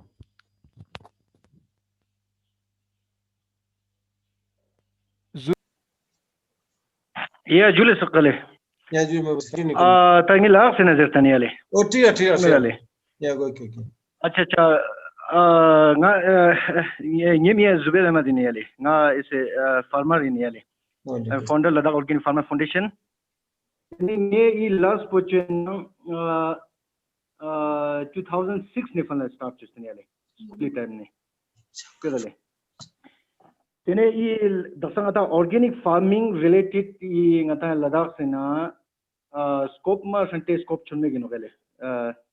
Tene you nge samara dasa organic farming का थोड़े जोर थम गया तो मेरे ख्याल से ये जितने भी इंस्टीट्यूट है हमारे लद्दाख ऑटोनोमस हिल डेवलपमेंट काउंसिल है उनका भी एक ये विजन है ऑर्गेनिक फार्मिंग को आगे लेने के लिए मगर प्रैक्टिकली इतना वो नहीं हो रहा है मेरे ख्याल से बहुत टाइम लग गया इसमें तो इसमें मेरे ख्याल से पॉलिसी मेकर जब पॉलिसी बनाते समय इसमें ग्रास रूट लेवल पे जितने भी फार्मर हो या कोई इनोवेटिव हो या साइंटिफिक हो सब मिल के अगर पॉलिसी बनाया होगा तो मेरे ख्याल से ये ऑर्गेनिक फार्मिंग लद्दाख में मतलब इजीली सक्सेस और ऐसे फार्मर लेवल पर ये सक्सेस चांस है सर तो मेरे ख्याल से अभी इतना अब रोड भी ओपन होने वाला है टिल 5 years आफ्टर 5 years के बाद तो फार्मिंग लाइन में मेरे ख्याल से इतना स्कोप भी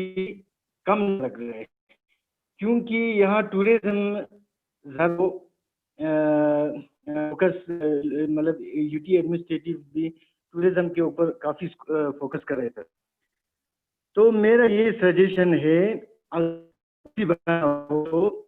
सब मिल के ऐसे एक छोटे से फार्मर से लेके असली में फील्ड में काम करने फार्मर होते हैं सर जितने भी पॉकेट विलेज है चाहे हम मान चलो साबू ले लो साबू हमारा ये बल्क क्रॉप काफ़ी अच्छा होता है जैसे हम बल्क क्रॉप पोटैटो ले लो तो उसको चेंज करके रेट मिलने के आजकल मेडी प्लांट का काफी स्कोप और में एरोमेटिक क्रॉप्स का भी काफी स्कोप है ये लद्दाख रीजन में।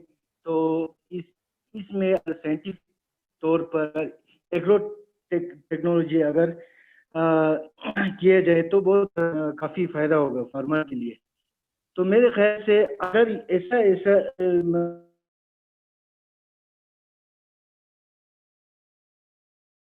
मेरा 2-3 पॉइंट है। एक पॉइंट तो मैं यही कहना चाहता हूँ, पॉलिसी अगर लद्दाख ऐसे अब रिसेंटली यूटी भी हो गया, तो इस हिसाब से हमें पॉलिसी बनाना होगा। तो ग्राउंड लेवल पे या फार्मर को लेके अगर पॉलिसी, में एग्रीकल्चर का बात कर रहा हूँ, तो फार्मर को लेके अगर पॉलिसी बनाए तो मेरे ख्याल से ये अच्छा रहेगा।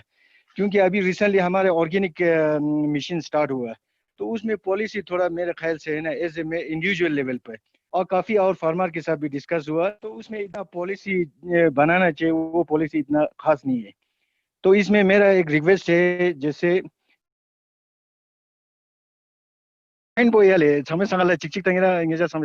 तो सबसे फर्स्ट पॉइंट ये है, फार्मिंग लाइन में अगर कुछ पॉलिसी करना होगा तो पूरा लद्दाख, जितने भी लद्दाख रीजन में जितने भी एरिया होगा, छोटे से छोटे एक पॉकेट एरिया होगा, फर फ्लंग एरिया होगा, उस हिसाब से जितने भी फार्मर हो ग्राउंड लेवल पर, उनसे मिल के अगर पॉलिसी बनाई जाए तो मेरे ख्याल से ये इन फ्यूचर सक्सेस रहेगा।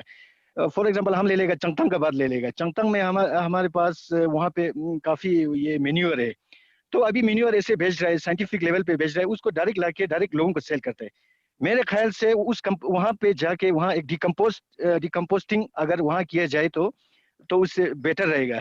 तो ये जितने भी कंपोस्ट है चंगतंग से लेके हमारे कंसर्न डिपार्टमेंट एग्रीकल्चर डिपार्टमेंट, अगर उसको खरीदा जाए तो पैसा हमारे बीच में रहेगा, रॉन में रहेगा, तो इससे काफी अच्छा रहेगा। नहीं तो जितने भी है वर्मी कंपोस्ट बाहर से लाता है, तो वर्मी कंपोस्ट होता है, उससे यहाँ की कंपोस्ट कंपेयर करेगा तो इतना खास नहीं होता मेरे ख्याल से, क्योंकि हमने ट्रायल भी किया है।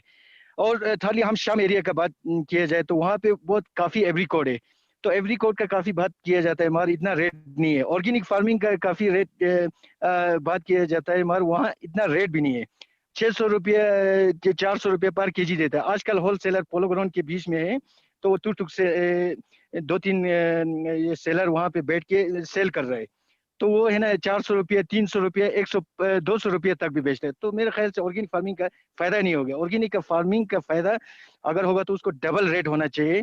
तो उसका कैसे उसका पोस्ट बनाना है, वो सब अगर डिपार्टमेंट हो या चाहे कोई कंसर्न एनजीओ हो, अगर ये मिल के अगर काम किया जाए तो इससे फार्मर को बेनिफिट होगा। सेकंड मैं ये कहना चाहता हूँ, टूरिज्म लाइन में टूरिज्म, अभी जितने भी टूरिस्ट आता है वो पेंगोंग लेक या एंशियंट मोनेस्ट्री वो देखने के लिए आता है। अब हमें ये प्रमोट करना चाहिए, एक पॉइंट है, तो जितने भी यहाँ की ट्रेडिशनल फार्मिंग है, तो एग्री टूरिज्म अगर किया जाए साथ में, तो जितने भी दुनिया में लोग इंटरेस्टेड भी होगा यहाँ कोल्ड डेजर्ट लद्दाख रीजन में कैसे फार्मिंग पुराने जमाने में कैसे होता है और किस टाइप का होता है। अब हम यहाँ कल्चर भी प्रिजर्व करता है, तो कल्चर के अंदर हमें हमारा ये ट्रेडिशनल ये भी आता है, ये फार्मिंग भी आता है, तो वो भी साथ लेके अगर टूरिज्म में उसको भी मतलब उसको भी लिया जाए तो इससे काफी फार्मर को बेनिफिट रहेगा। मैं फार्मर का बात कर रहा हूँ। और थर्ड ये है, यहाँ एनिमल हस्बेंड्री में काफी स्कोप है। इंडस बेल्ट में डेयरी फार्मिंग है, पहले डेयरी फार्मिंग का काफी यहाँ पे मिल्क प्रोसेस ये सेल मिल्क यहाँ एक इंडस मिल्क सोसाइटी बोल करे तो काफी सेल होता है। आजकल तो वो लेता ही नहीं है, आजकल 3 दिन के बाद लेता है। तो इससे मेरे ख्याल से डेवलप के साथ है ना ये थोड़ा ये कम भी हो रहा है। तो मेरे ख्याल से यहाँ पे अच्छा सा एक परचुएशन, अच्छा सा एक वो होना चाहिए, तो ताकि ये यहाँ से सेल हम इंडियन आर्मी को सेल कर सके, बाहर से नहीं लाएगा, तो इससे काफी बेनिफिट भी होगा हेल्थ के लिए, क्योंकि एक लोकल सिस्टम है। और इसमें मैं एक इंक्लूड करना चाहता हूँ आजकल यहाँ पोल्ट्री फार्मिंग के ऊपर, क्योंकि मैंने एक पोल्ट्री फार्मिंग के ऊपर भी काम किया है। तो यहाँ इंडस बेल और तुर्तुक और फ्यांग और ठीक से रंबीपुरम में काफी पोल्ट्री का स्कोप है। तो एक प्रोडक्शन काफी डिमांड, एक यहाँ लोकल एक का काफी डिमांड है, तो उसमें भी थोड़ा कुछ किया जाए तो मेरे ख्याल से उसका कैसे करना है। पोल्ट्री अकेले नहीं, पोल्ट्री में से उसमें से रॉ मटेरियल निकलता है, उसमें पोल्ट्री खाद निकलता है, उसका मेन्यूअर, तो वो हम हमारे बल्क क्रॉप जैसे हम प्याज लेगा, ओनियन, और आलू लेगा, इन सब के लिए ये जो पोल्ट्री मेन्योर है ये भी काफी मतलब ऐसे लेता है, सेल होता है। इन फ्यूचर इसके लिए भी अगर ध्यान दिया जाए तो काफी अच्छा है। और मैं यही कहना चाहता हूँ, आजकल एक स्कोप है मेडिसिनल एंड एरोमेटिक क्रॉप्स, इसके ऊपर हमने काफी काम किया है। तो एरोमेटिक क्रॉप्स में आजकल यहाँ पे काफी लोग है ना रिसर्च पेपर में लिखता है, काफी पेपर में काफी बहुत कुछ होता है, मगर प्रैक्टिकली अभी तक किसी ने कल्टीवेट एरोमेटिक क्रॉप्स के ऊपर अभी तक नहीं किया है। तो 2 साल पहले हमने एक एरोमेटिक क्रॉप्स 3 लिया है, इसमें हमने टेजिटस लिया है और हमने मोनाडा बोलकर एक लिया है। तो ये काफी एंटी माइक्रोबैक्टीरियल के लिए काफी ये स्कोप है, इसके लिए इंडस्ट्री खरीदने के लिए भी तैयार है। तो इस साल हम स्टार्ट करने वाला था यूटी लद्दाख एडमिनिस्ट्रेटिव के साथ, मगर इसमें क्या हो गया, कुछ ये कोविड की वजह से थोड़ा ये स्टॉप हो गया। तो इन फ्यूचर हमारे पास सीट है, हम ये सोच रहे हैं यहाँ पे भी ये एरोमेटिक क्रॉप्स के ऊपर काफी स्कोप है। कॉस्मेटिक इंडस्ट्री आजकल रेडी है और ये कैश क्रॉप है, पैसा भी काफी है। जैसे फूल गोभी को हम मान के चलो 50 रुपये लेगा, तो ये तो हमें 200-300 पर केजी मिलता है। तो इससे फार्मर को बेनिफिट भी है। और शॉर्ट सीजन हमें ये एक चॉइस करना चाहिए, शॉर्ट सीजन में शॉर्ट क्रॉप, लद्दाख के लिए शॉर्ट क्रॉप होना चाहिए। तो ऐसा भी हमें साइंटिफिक जितने भी रिसर्च वाले हैं उनको ये रिसर्च करना चाहिए, लद्दाख के मौसम के हिसाब से कितना कौन सा वाला सीड यहाँ पे जर्मिनेट हो और इजीली कल्टीवेट हो और जल्दी उसमें क्रॉप मिले। नहीं तो है ना 2-3 साल के एक मेडिसिन प्लान होता है इनुला रेस्मोसा। मनु कहना चाहता हूँ ना, इसमें 3 चीज लद्दाख के लिए काफी स्कोप है, टूरिज्म, एग्रीकल्चर। तो टूरिज्म बोल के इसमें एग्रो और एग्री टूरिज्म भी साथ लिया जाए तो इसमें काफी बेनिफिट रहेगा ये यहाँ के लद्दाख के फार्मर के लिए। और सेकंड मैं लास्ट में यही कहना चाहता हूँ, जितने भी हमारे यहाँ पे लद्दाख में हर्ब्स है, मेडिसिनल एंड एरोमेटिक क्रॉप्स है, यहाँ मान के चलो एक तो हमारा एक वंडर प्लान है सी बकथ्रोन। सी बकथ्रोन में काफी चर्चा होता है, मेरे ख्याल से काफी यहाँ पे वर्कशॉप सेमिनार हुआ है। अभी तक कुछ पैकेजिंग ये है ना छोटा सा एक वो पैकेज करता है, तो ये मेरे ख्याल से इतना सक्सेस नहीं हुआ हमारे एंटरप्रेन्योर के लिए खासकर। और यहाँ कल्टीवेशन करना बहुत जरूरी है। सी बकथ्रोन अभी वाइल्ड से हार्वेस्ट करता है, जितने भी वाइल्ड है वहां से हार्वेस्ट होता है। तो मेरे ख्याल से यहाँ से जितना भी सी बकथ्रोन का पल्प जाता है, मैं भी इस साल मैंने है ना 50 टन पल्प सप्लाई किया। तो हमें यहाँ पे गवर्नमेंट, यहाँ की यूटी गवर्नमेंट यहाँ पे एक अच्छा सा एक जीएनपी प्लान सेटअप अगर किया जाए तो मेरे ख्याल से यहीं पे रहेगा। जो कुछ है ना बेनिफिट मिलेगा यहाँ के फार्मर को मिलेगा, एंटरप्रेन्योर को मिलेगा, यहाँ के लोगों को मिलेगा। नहीं तो यहाँ से पल्प प्रोसेस होता है, पल्प एक्सट्रैक्ट होता है, फिर उसके बाद जाता है ये बड़े कंपनियों के पास। फिर मेरे ख्याल से इन फ्यूचर वो इतना खास सक्सेस तो नहीं है। इससे पहले 3 साल पहले बाबा रामदेव ये पतंजलि उनका काफी चर्चा में रहा, वो भी अभी लेना बंद कर दिया, 1 साल ही लिया। उससे ज्यादा हमारे पास था पैसा उतना, मतलब रेट तो 30 रुपये पर केजी के हिसाब से हमारे पास ज्यादा था। उस टाइम 105-10 था और हमारे पास था 135 था। तो मेरे ख्याल से ऐसे काफी कंपनी भी कभी डाउन मतलब बैठ जाता है। तो ऐसा एक पॉलिसी बनाना चाहिए, यहाँ की जितने भी मटेरियल है यहाँ पे एक अच्छा सा जीएनपी प्लान सेटअप होना चाहिए। यहाँ पे एक प्रोसेस अच्छा सा मतलब बढ़िया सा फूड प्रोसेसिंग में अच्छा एक फैक्ट्री अगर सेटअप होगा तो मेरे ख्याल से पैसा यहीं रहेगा और लोगों को जॉब भी मिलेगा और बेनिफिट भी रहेगा। तो मेरा यही है लास्ट में। और अगर जितने भी अगर अभी ये बहुत अच्छा है, मैं जीपी पंत को ये थैंक्स कहना चाहूंगा। तो सब मिलके अगर काम करे और शेयर करे, और एक्नॉलेजमेंट बहुत जरूरी है। जैसे हम फार्मर से बहुत कुछ पूछता है, एक्नॉलेजमेंट काफी कुछ वो नहीं होता है। तो ये बहुत इंपॉर्टेंट है, बाहर जितने भी है एक्नॉलेजमेंट देता है। अगर एक्नॉलेजमेंट अगर होगा तो फार्मर भी इंकरेजमेंट होगा। तो इससे लोग काफी आगे निकल जाएगा और इसमें काम करने के लिए लोग खुश भी रहेगा। अभी कोविड-19 में जितने भी अनएम्प्लॉय यूथ है वो सब आगे आके इसी वक्त होकर प्रोसेस के लिए एमएससी लेवल पर हो या पीएचडी करने वाला वो लोग भी आके अभी यहाँ पे हेल्प किया, पैसा लेके काम भी किया। अभी बहुत मतलब लोगों को काफी यहाँ पे क्या क्या स्कोप है वो पता चल रहा है। इसको आगे फार्मर साइंटिफिक इंस्टीट्यूट और कंसर्न डिपार्टमेंट पॉलिटिशियन सब मिल के प्रोग्राम अगर साल में 2-3 बार किया जाए और हमारे इनोवेटर भी साथ लेकर और अच्छे अच्छे एनजीओ होता है मतलब अभी है ना वाइल्ड लाइफ में काम करने वाला, एग्रीकल्चर में काम करने वाला, स्नो लिपर्ड के ऊपर काम करने वाला, ऐसे काफी है, वो सब मिलके अगर काम किया जाए तो मिलके तो काफी लोगों को बेनिफिट भी रहेगा। तो मेरा ये है एक शॉर्ट एक सजेशन भी है और और लास्ट में और एक रिपीट करना चाहता हूँ, एक्नॉलेजमेंट बहुत जरूरी है। Thank you Julley. Hello. Thank you Zuber, thank you very much. आपने बहुत अच्छा पॉइंट रखा, particularly farmer points related point of view से, so we'll try to address your points. अब ये I think we are done with the most of the panelists who have joined today. So now may I request Dr. Subra Sharma to continue the further proceedings. Thank you, Dr. Tashi, and thank you all the panelists. They have given wonderful insights from different sectors. Undoubtedly, the last few ones were very innovative in that way. Like Tata Trust said, they are doing a lot of action, and there is a need for scientific validation. Actually, the HKN project also aims to develop scientific temperament among the youths. And everyone who is working in field, doing some activity, there is only need to put a proper documentation and give some more insight how to create data from the same activity. So that kind of activity is in prime focus of HKN. Especially there is one sector which says support to youth forum. Developing a scientific temperament is a basic foundation of developing a awakened society. Like once I can appreciate Ladakh Science Foundation for they are in tune with the alignment of the developing scientific temperament, and there are many activities. So similarly, there are many more organizations in Ladakh, those who are working on the similar thing. So bringing research into your activity is not a very big thing. Only thing is that we have to just shake hand and we have to just make a proper documentation of the thing.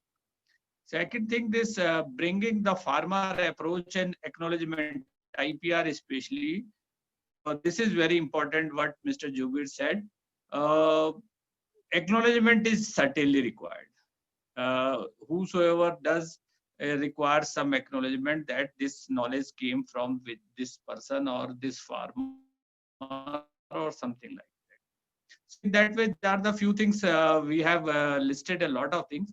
Now on the second round, I will request all the panelists and the participants, then they please provide a list of issues, major issues in your opinion, in your expertise, in your experiences, that 4 major issues, you can say that these are the topmost issues, must be handled on the top priority. Basic aim to identify these issues is that we have to develop 2 approach paper. 2 documents will be developed after all these exercises, and it can be developed by you even. We are open to that. Anyone can develop, but it's a major consensus that these are the 2 issues which should be treated first for the Ladakh.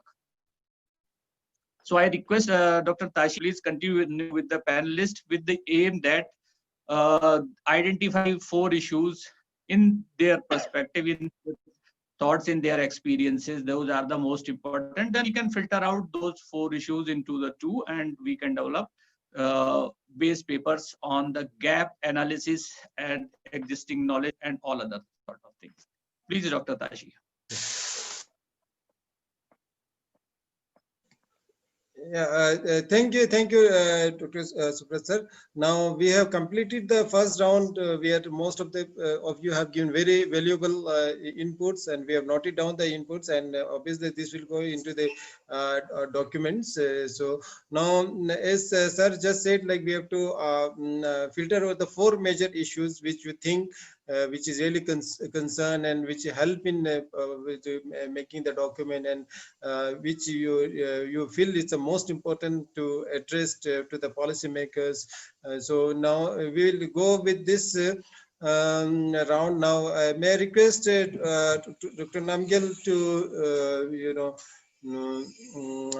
make out the 4 major points issues which you feel is the most important.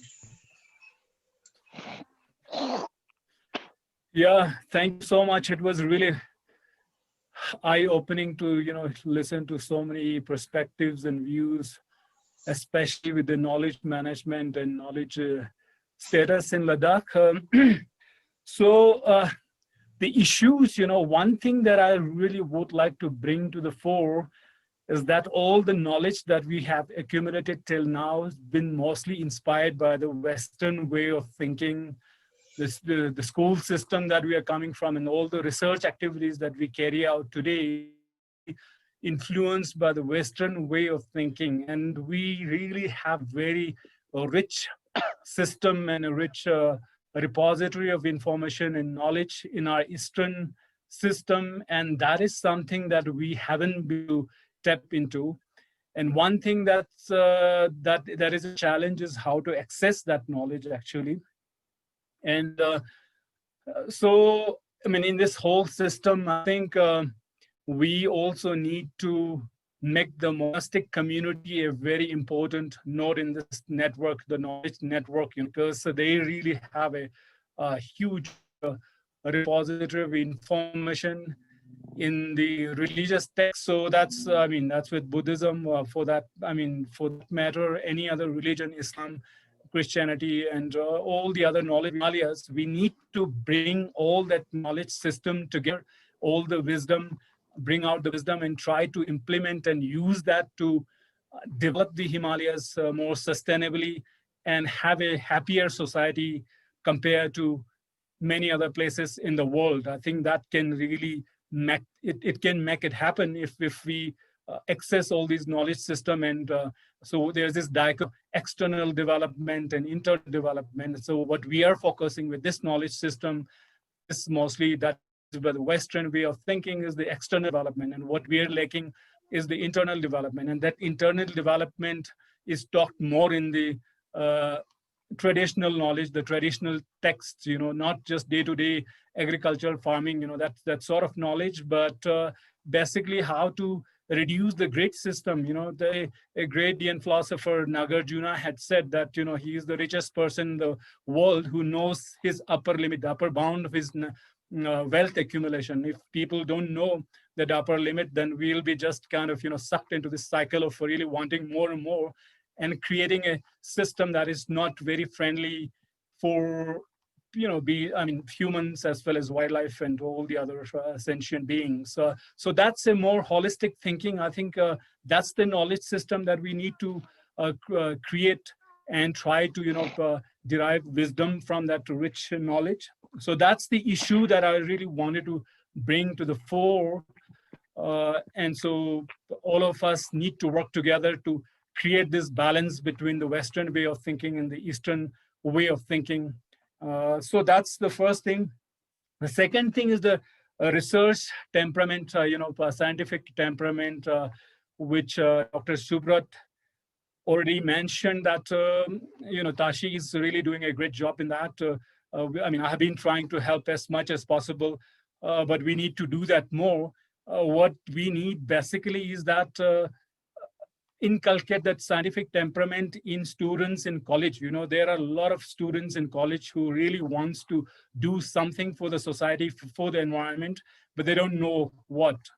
And I think there are enough, we have the capability to really train them and inculcate those values in them, how to conduct a small research. For example, if there's an agricultural pest that is cropping up suddenly because of climate change, somebody can just go into that. A college student can go into that to really find out, what kind of how that pest is kind of increasing its population, and what are some of the causes. So these are, some, the future scientists in the colleges itself. So that is something that I really would appreciate if,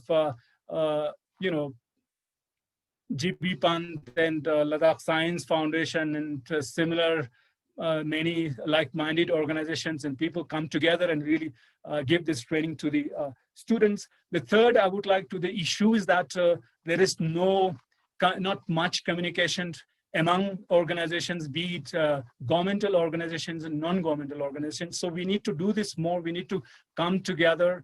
And I hope that at some point, both the governmental organizations and non-governmental organizations would be sitting together and really try to bring issues, all these issues, so that we don't, step on one another's toes while we take things forward and do things for the common goodness for the Ladakhi society.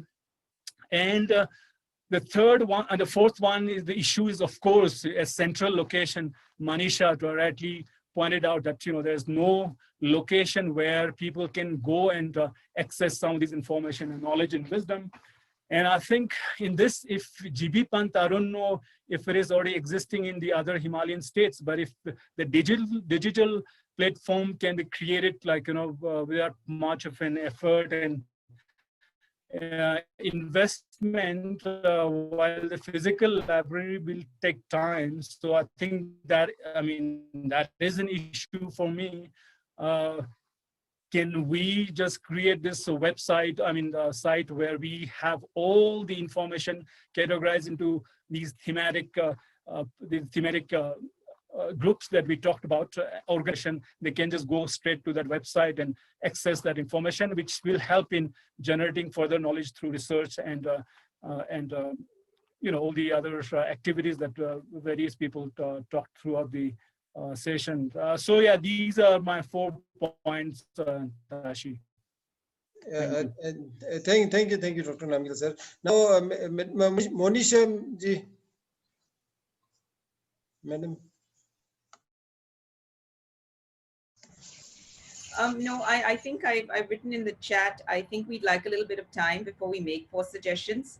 I think I agree with all the suggestions Namgyal has made, but I think, we'd like to also sit and discuss within our organization after we sort of take back to our colleagues what is being discussed over here. I think it would be a bit premature of us to make 4 suggestions in haste. So I think, it probably would be beneficial for all of us maybe to just go back and think about the 4 suggestions we want to make. That's my suggestion. I don't know how others feel about it,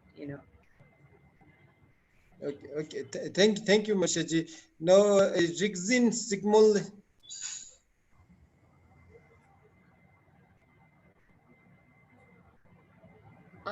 I would also like some, have some time to ponder upon and come up with suggestions which are, well thought through.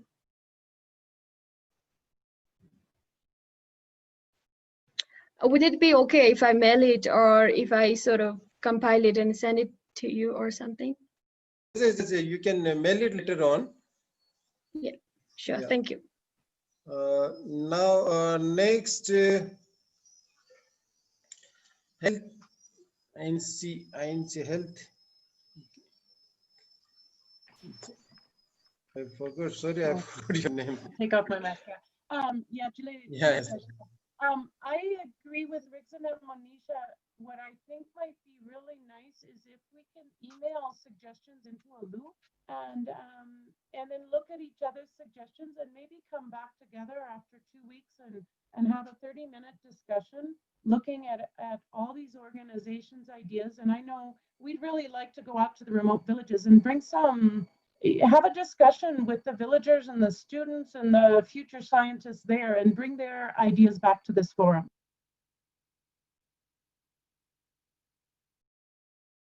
Yeah, thank you very much. Now, Rigzin Lachik. Yes, I think the same. Once the minutes of the meetings are shared, we'll get back over email with our suggestions. I think what we've all realized is the importance of us working again in solidarity and instead of working in isolation now to tackle bigger issues. So again, thank you so much for this. LNP.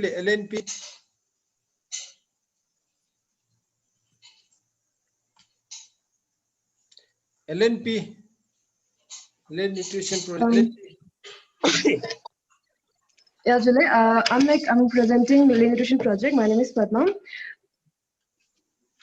Okay. So I would suggest not a suggestion right now, since I Land Nutrition Project also needs some time to think before saying anything on the major issues, since we have like a lot of issue. It would be great if we can get some time. Okay. And I think I've put a suggestion that if we can all put our issues into a doc and put it on our WhatsApp group so that everybody have the access, and then we can discuss about it later on. Okay. Okay. Then sometime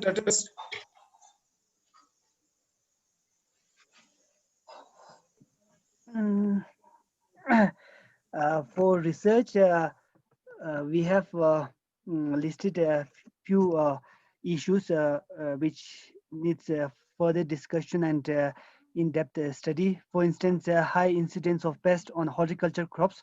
That is a big issue for the fruit growers in Sham Valley. So we need to study it and come up with the solution. And right now, there's a discussion going on how to lift the quarantine ban on export of apples and apricots. But then there's not much study on why this pest occur frequently and how to control it. So that is one issue which needs further study.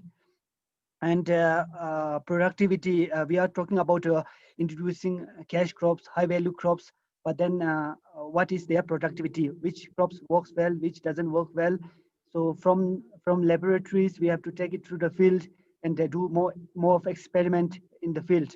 Squash and Dihar and Kazri, they are doing their bits in the field, but we have to do more of this study in the field. So productivity of high value crops, and which will help in improving the income and yield of the crops. And then artificial glaciers, ice tubers, and different forms of water conservation techniques are there. But then we have to monitor them scientifically, because if we want to take it at a global platform, we have to do in-depth study using scientific tools, not just with hypotheses and assumptions, but with proper scientific tools. And then for food security, right now there's lots of talk going on becoming organic, and also introducing polycarbonate-based greenhouses. But then I think how we can make Ladakh self-sustainable in terms of food, and by reducing the dependency of imported vegetables and fruits. So that is also one issue that I think needs a detailed study. So these are the 4 issues that I can think of right now. High incidence of pest, and productivity of high value crops, artificial glaciers, and then food security. So that's all. Thank you.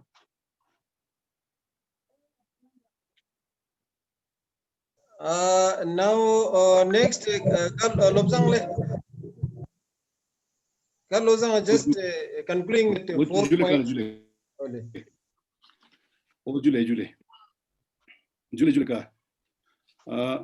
I don't have 4 issues at hand at the moment. I agree with others earlier, like we might need some time to think, and maybe by mail or by WhatsApp we'll note down and send it to you, Katashile. But our very meeting here, the very initiative is, I think, one of the biggest issue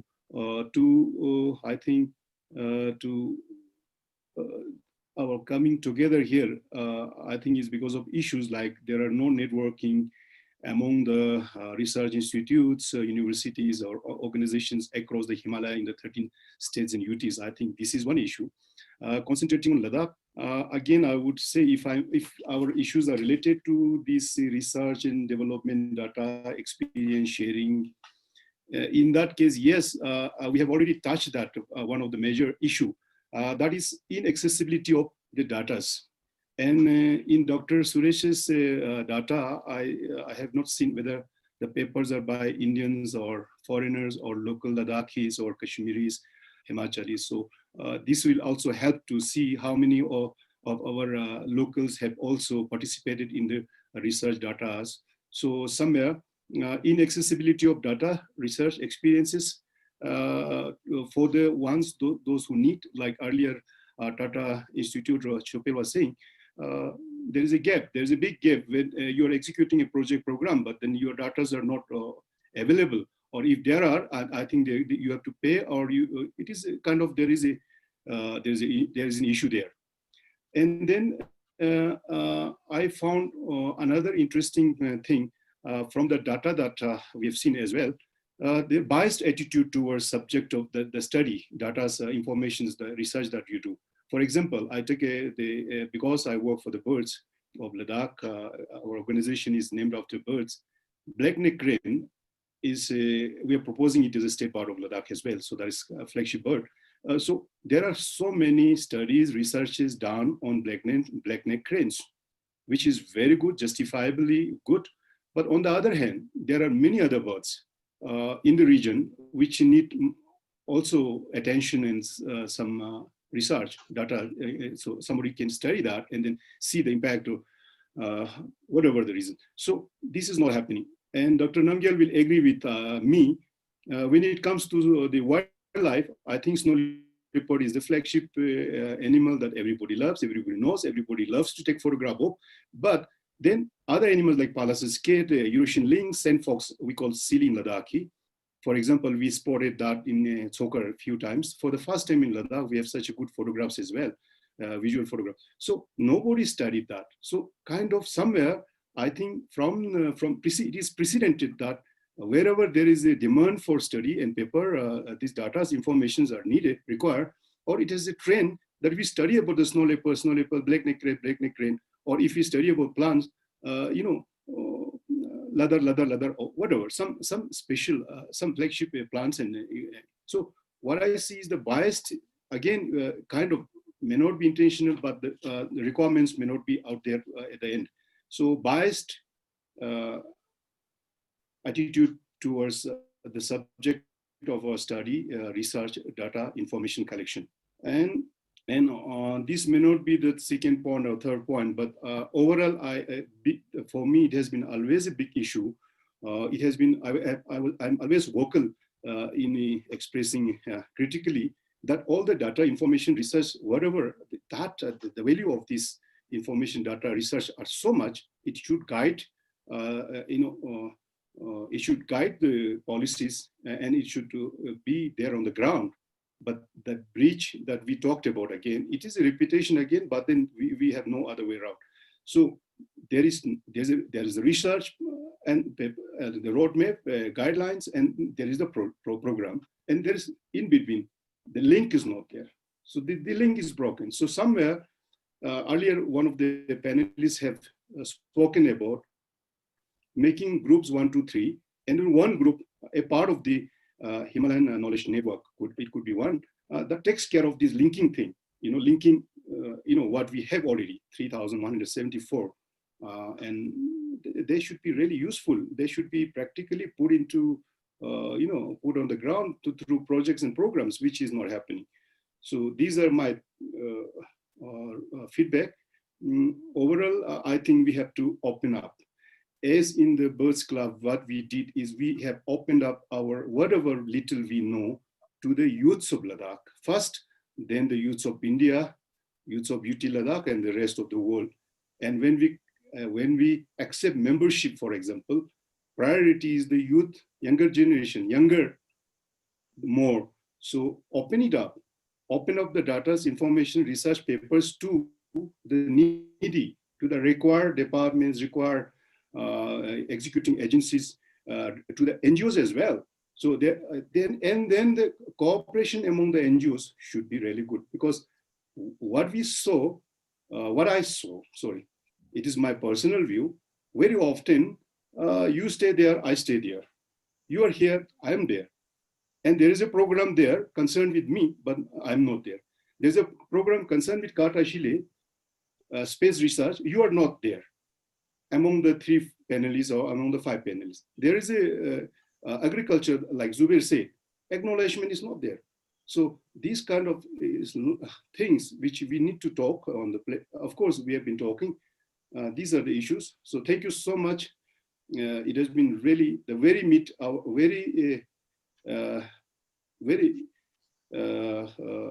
idea of having this webinar, I think is one, we are solving one issue. Thank you so much, Julie. Yeah, Dr. Subrat Sharma, sir, now concluding remarks, sir.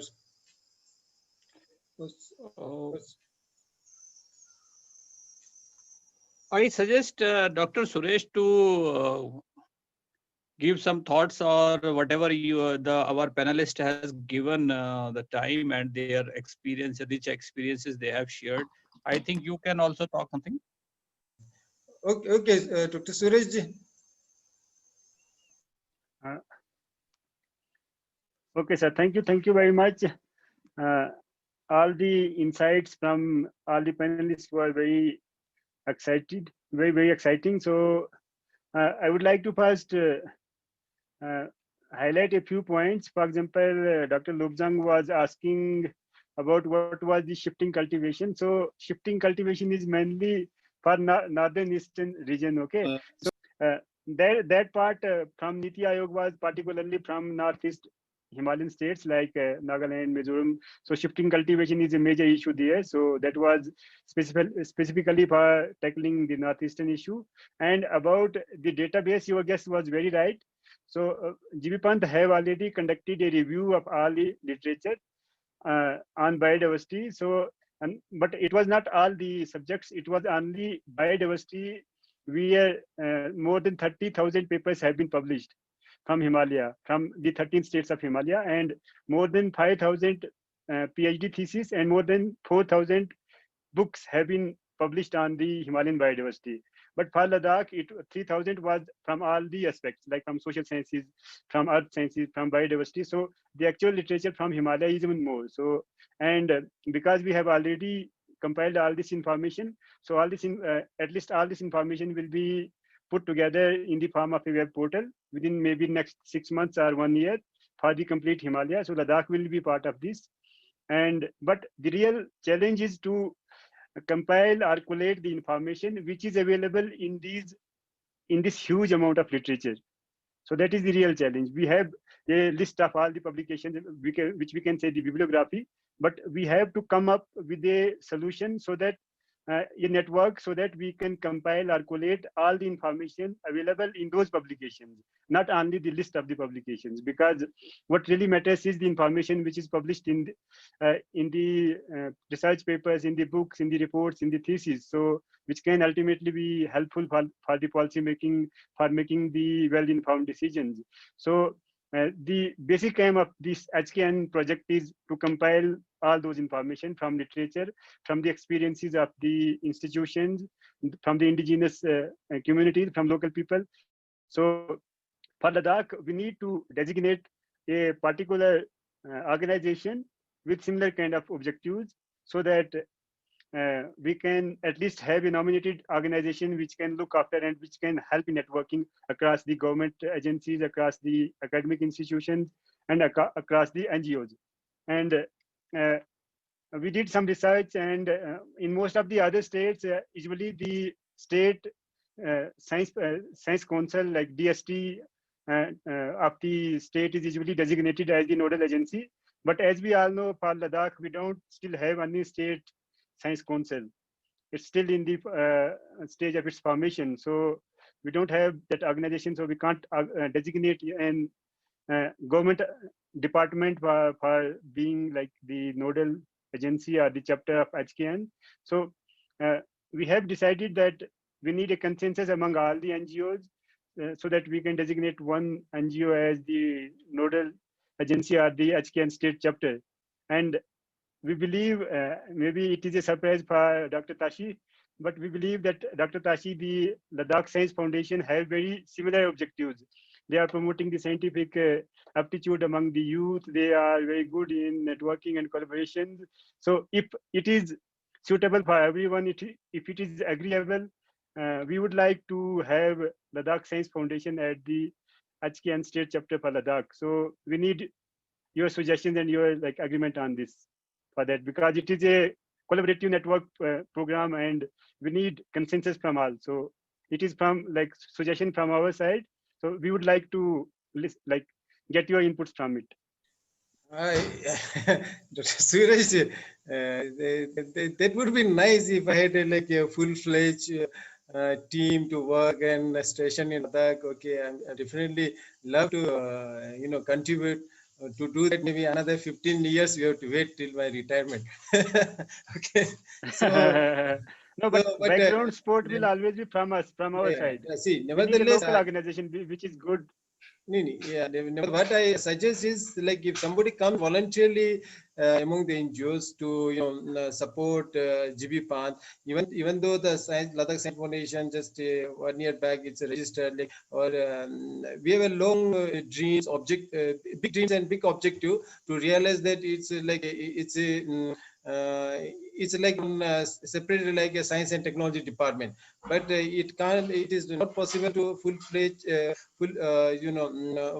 or achieve the objective of the Ladakh Science Foundation in short term with very limited volunteers. So but myself being stationed in Bangalore, so I'm little bit doubtful how I can contribute. If somebody can voluntarily come and support us, like us in the sense myself or G.B Panth or all these NGOs, like-minded NGOs, that would be nice. Otherwise, for me,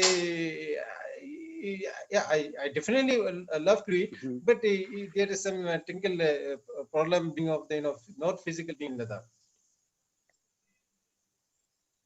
Thank you, Dr. Tashi. If you allow me to comment on this.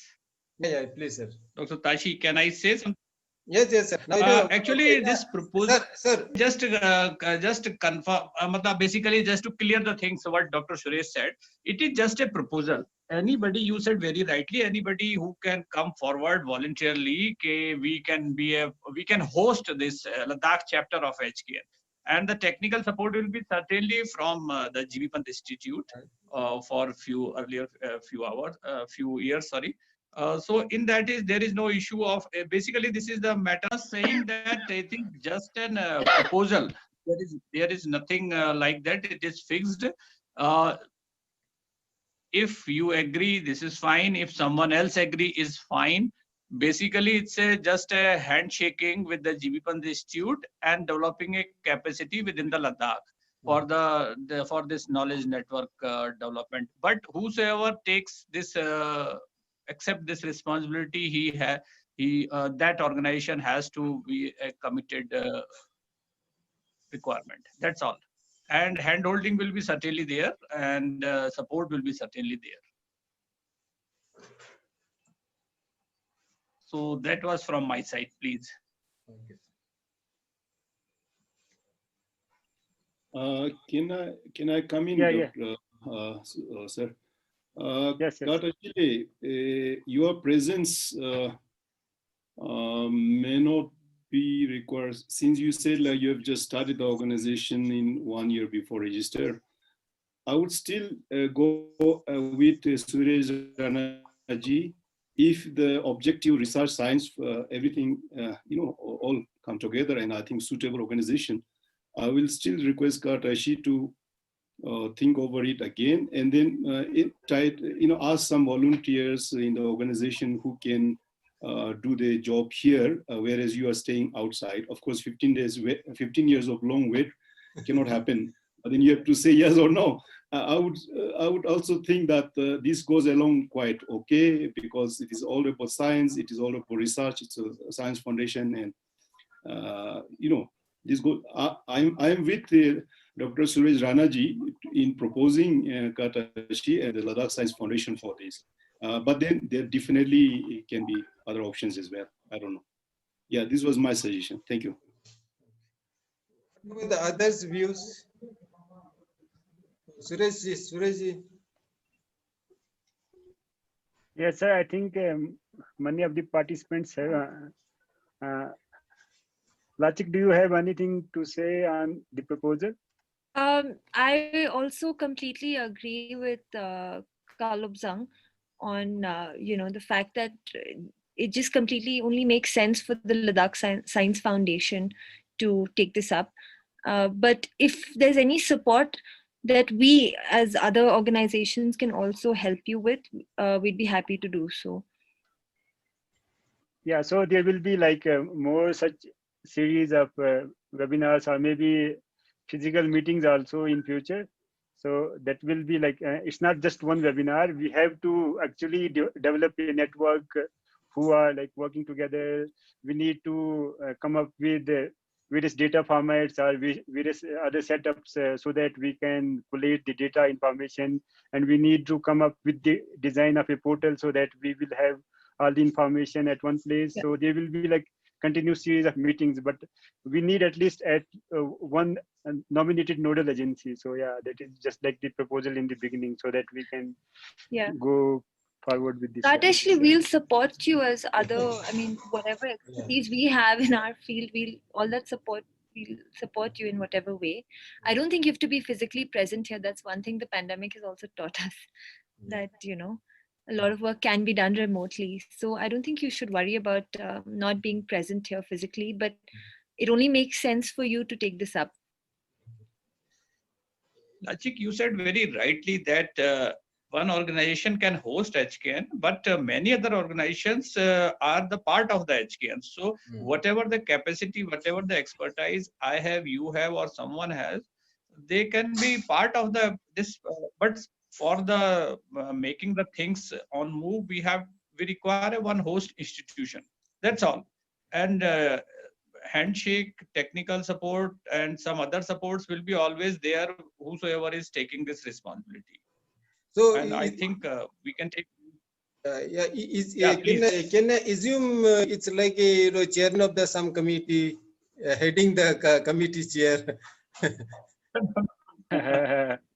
We can't make it such a formal thing. We can make a formal HKN Ladakh chapter.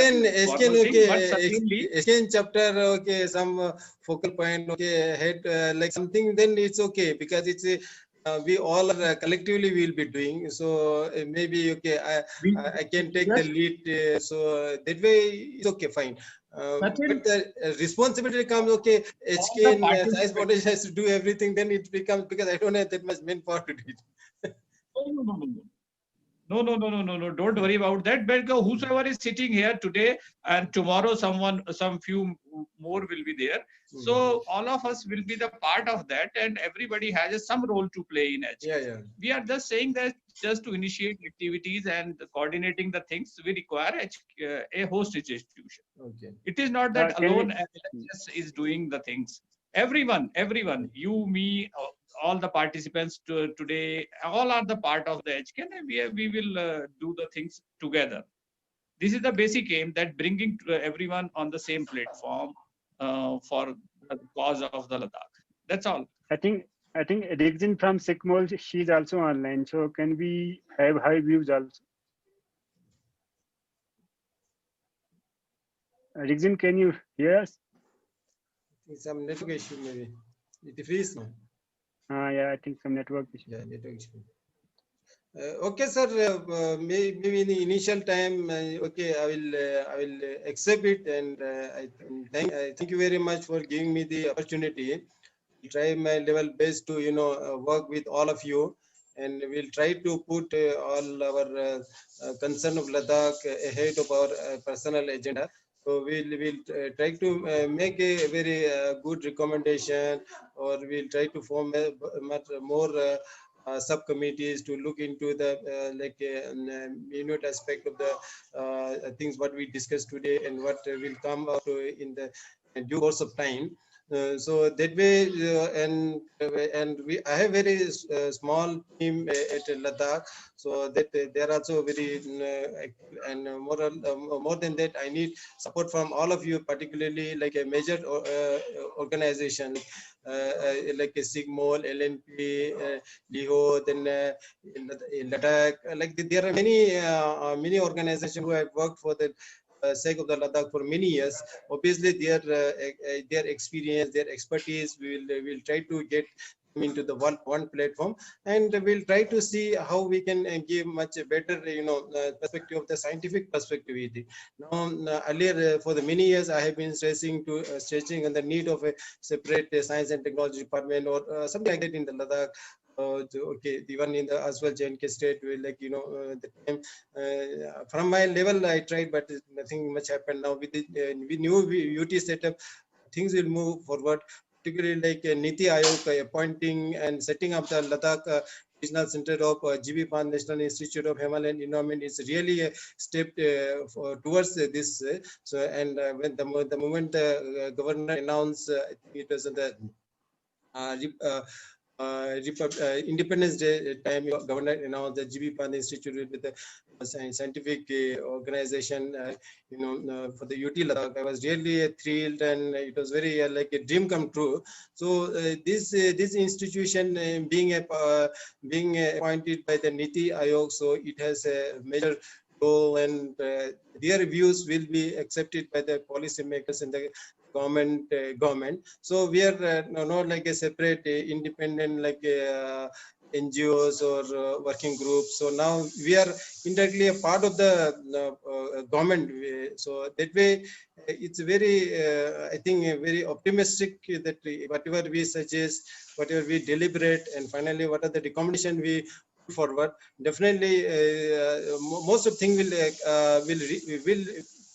be realized. Look, we have to make sure that things work for the particularly in the sustainable development, taking the scientific inputs, taking the grassroots levels, what Zubair said, like particularly organic mission and all, like involving the grassroots levels. So it's a big responsibility. So I'll try to make some justice, if not all, try to at least try to make a small contribution. So, and once again, I thank Dr. Subrat sir to giving me this responsibility, and I will try my level best, sir.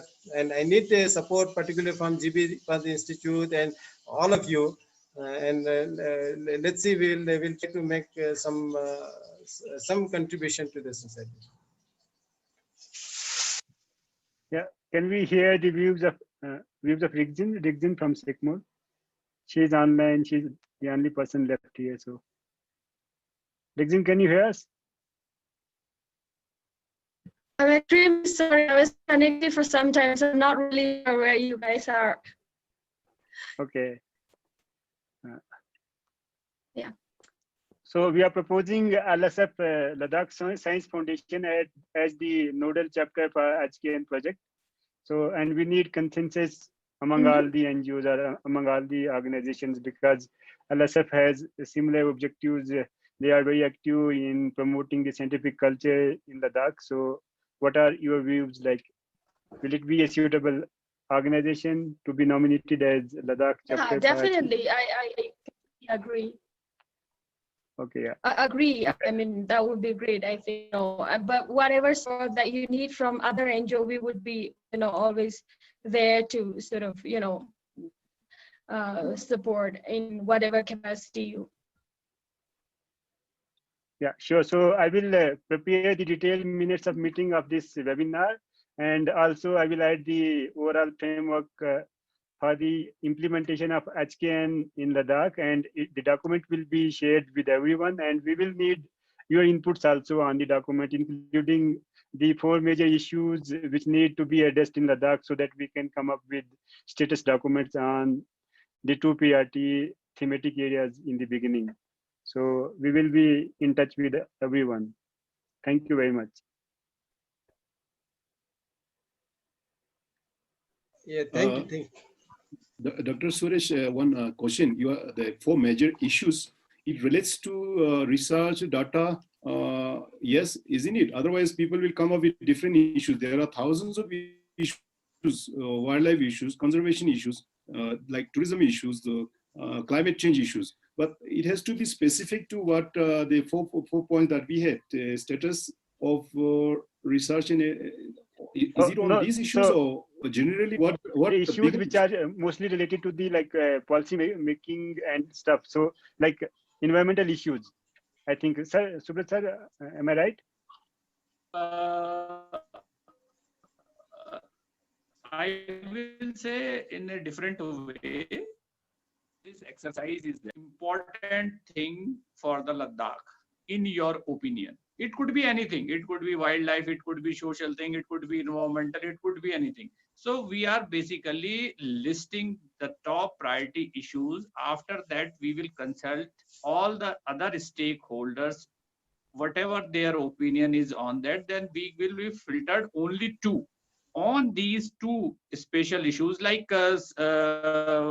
just Jubair said, ki farming could be one issue, and it filtered out later on. So what are the gaps? What are the policies? What are the data needs? What data exist? What kind of is the purpose of that document? So this exercise is flexible to any issue pertaining to Ladakh is the topmost priority, with the consultation of all the people, all the organizations, all the departments. So there is nothing restricted to something like that. So it is with the development of Ladakh, you require a policy document which gives you every details. What exists, what not exists, what to do, what kind of action plan, all sort of things. So there is no restrictions regarding any issue, any particular discipline or anything. So it's a major exercise that everyone will tell that in his or her opinion, what is the most important thing for Ladakh to do at first. It is like that. Okay, so okay. Thank you. We as a conservation organization, we will with nature and conservation issues. Whereas educational movement of Ladakh as a segment will come up with educational issues. And then Zubair had many people say, right, obviously, every person with a different experience and different disciplines will come with certain issues, but certainly there will be a common consensus that this among these issues, 15, 20 issues, which are the most important ones, which can be taken at first priority to develop two synthesis papers, so which can help to the government to make policies. Thank you. Right. Yeah. Right. Yeah, I think the purpose behind this exercise is like because every region have different issue. It's not like every Himalayan state have the same issue at priority. So it's just to have a consultation among all like the government machinery and non-governmental and academic institutions, so that we can at least prioritize two issues in the beginning, and we have a list of all the issues which can be worked later, like in the series. So yeah. Yes. Yeah, one issues that we have seen whole of the Ladakh was responding to, the multinational companies coming to Ladakh and then grabbing their land, because there is Article 37 is not there. We are a UT, and then domicile law is to be,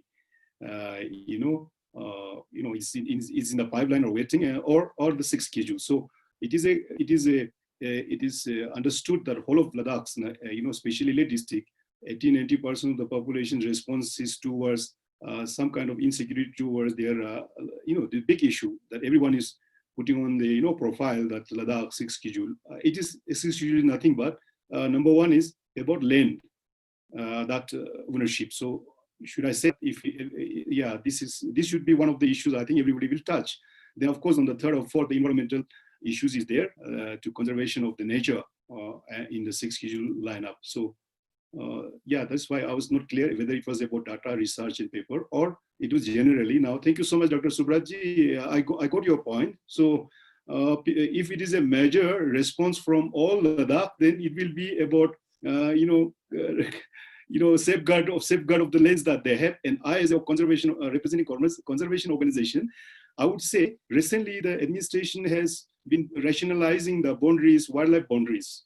I think there's a wildlife board in Ladakh wherein I think some of you might be there. Dr. Namgyal is there for sure, is a local. So I was concerned if the sanctuaries boundaries are not being, squeezed to accommodate the big plants, or like, let us say, another carbon neutral project coming up, possibly the big solar energy. You don't have so much of space. It should go to Changthang, it should go to some Mori Plain area, it should go to Zanskar area. In Sham, there is no space. I don't know if it is Zanskar or it has to be Nubra or it has to be Changthang. In the middle, in the central Ladakh, around Leh, we don't have that much of space for the solar power plant that is already sanctioned by central government for Ladakh. So I was concerned if the rationalizing the national sanctuary boundaries and national park boundaries or the Ramsar site or reserves is a way action to squeeze so these boundaries so that later on no technical issues are there in putting up those big plants out there. So we want solar energy as well. We want the wildlife to be there as well. We want everything to be there, but then these are our concerns, sir. It's a really very genuine concern, undoubtedly, and it has all the dimensions. If you see the protection of your land rights, it says a wildlife conservation. It also has a energy security issue also. So we can understand that such kind of a issue has a multiple dimensions, and those dimensions can be analyzed in a right perspective with all the merits and demerits of it. So in that way, if that issue filter out finally, then it will be a good document on that. So there will be voices from all the parts of that.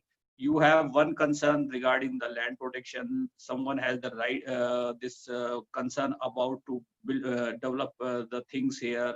So all kind of things are there. So let's see that if this issue appears at the topmost priority, then why not to take it? Sure, sir. I want to clear it personally. It is not my view. It would be this would come as one of the major issue in the 4 points that you are asking for. Yes, certainly but we are looking for that. Personally, I would say India is one, and if I can go to Goa, why can't Goa person cannot come here? I mean, India being one country. We'll discuss in more detail. We'll have a separate discussion on different topics. Wildlife, soil conservation, then this town planning. There are so many areas we have to discuss. So we'll discuss, and G.B Panth is in NITI Aayog appointed, so we can indirectly, we are proud to be a part of the NITI Aayog. So this is a very I feel it's a big platform. So indirectly, G.B Panth office is in Leh. We may not feel okay physically okay they are in Leh some branch, but it is in it is like a NITI Aayog office in Ladakh. Right. So we should be in fact I'm proud to be part of the NITI Aayog organization. So definitely we'll discuss on many points, but nevertheless we have to be within the limits. So and obviously we have to work for the future, for the good of the future of Ladakh. And there may be some apprehensions, some other uncertainties that we will leave it to somebody else to do it, and we will try to do our part. Yes. Yes, now already time is now 2 o'clock. We have kept time up to 2 o'clock. So I think now it's time to say goodbye to all of you. So may I request Shalin Nilza to give the word of thanks, and I hope there may be many points we'll discuss in subsequent meetings. Sharma sir, in the last point, if you have Sharma sir, in the last. You summarized very well. I think this entire meeting went very well. Everybody expressed their views and their commitments, and I think something will be formed very concrete base to develop HKN for today's initiative. Once again, thank you very much. I think you are calling Sherlin. Yeah. Okay. Jule everyone, I, Sherlyn Milza, on behalf of G.B Panth National Institute of Himalayan Environment, LRC, would like to thank all the speakers and the panelists from different organizations of Ladakh. I sincerely thank Mr. Tsering Tashile, senior scientist of ISRO, for taking out time from his very busy schedule, as you have a satellite launch and will be busy with it. Thank you so much, Kale, for always cooperating with us and for giving your valuable time. I thank Dr. Subrat Sharma, head of Ladakh Regional Center, for briefing us about the HKN project, and also Dr. Suresh Rana for highlighting us about the HKN project through his presentation. I really appreciate all the enlightening thoughts and ideas given by all the organizations. We really hope for a successful and fruitful outcome out of these discussions. This will really help us in building and broadening the knowledge of the Himalayan Knowledge Network. At last, I would like to thank all of you for making this event possible, and thank you for your valuable time and consideration for this webinar. Have a very good afternoon, you all. Thank you. Thank you.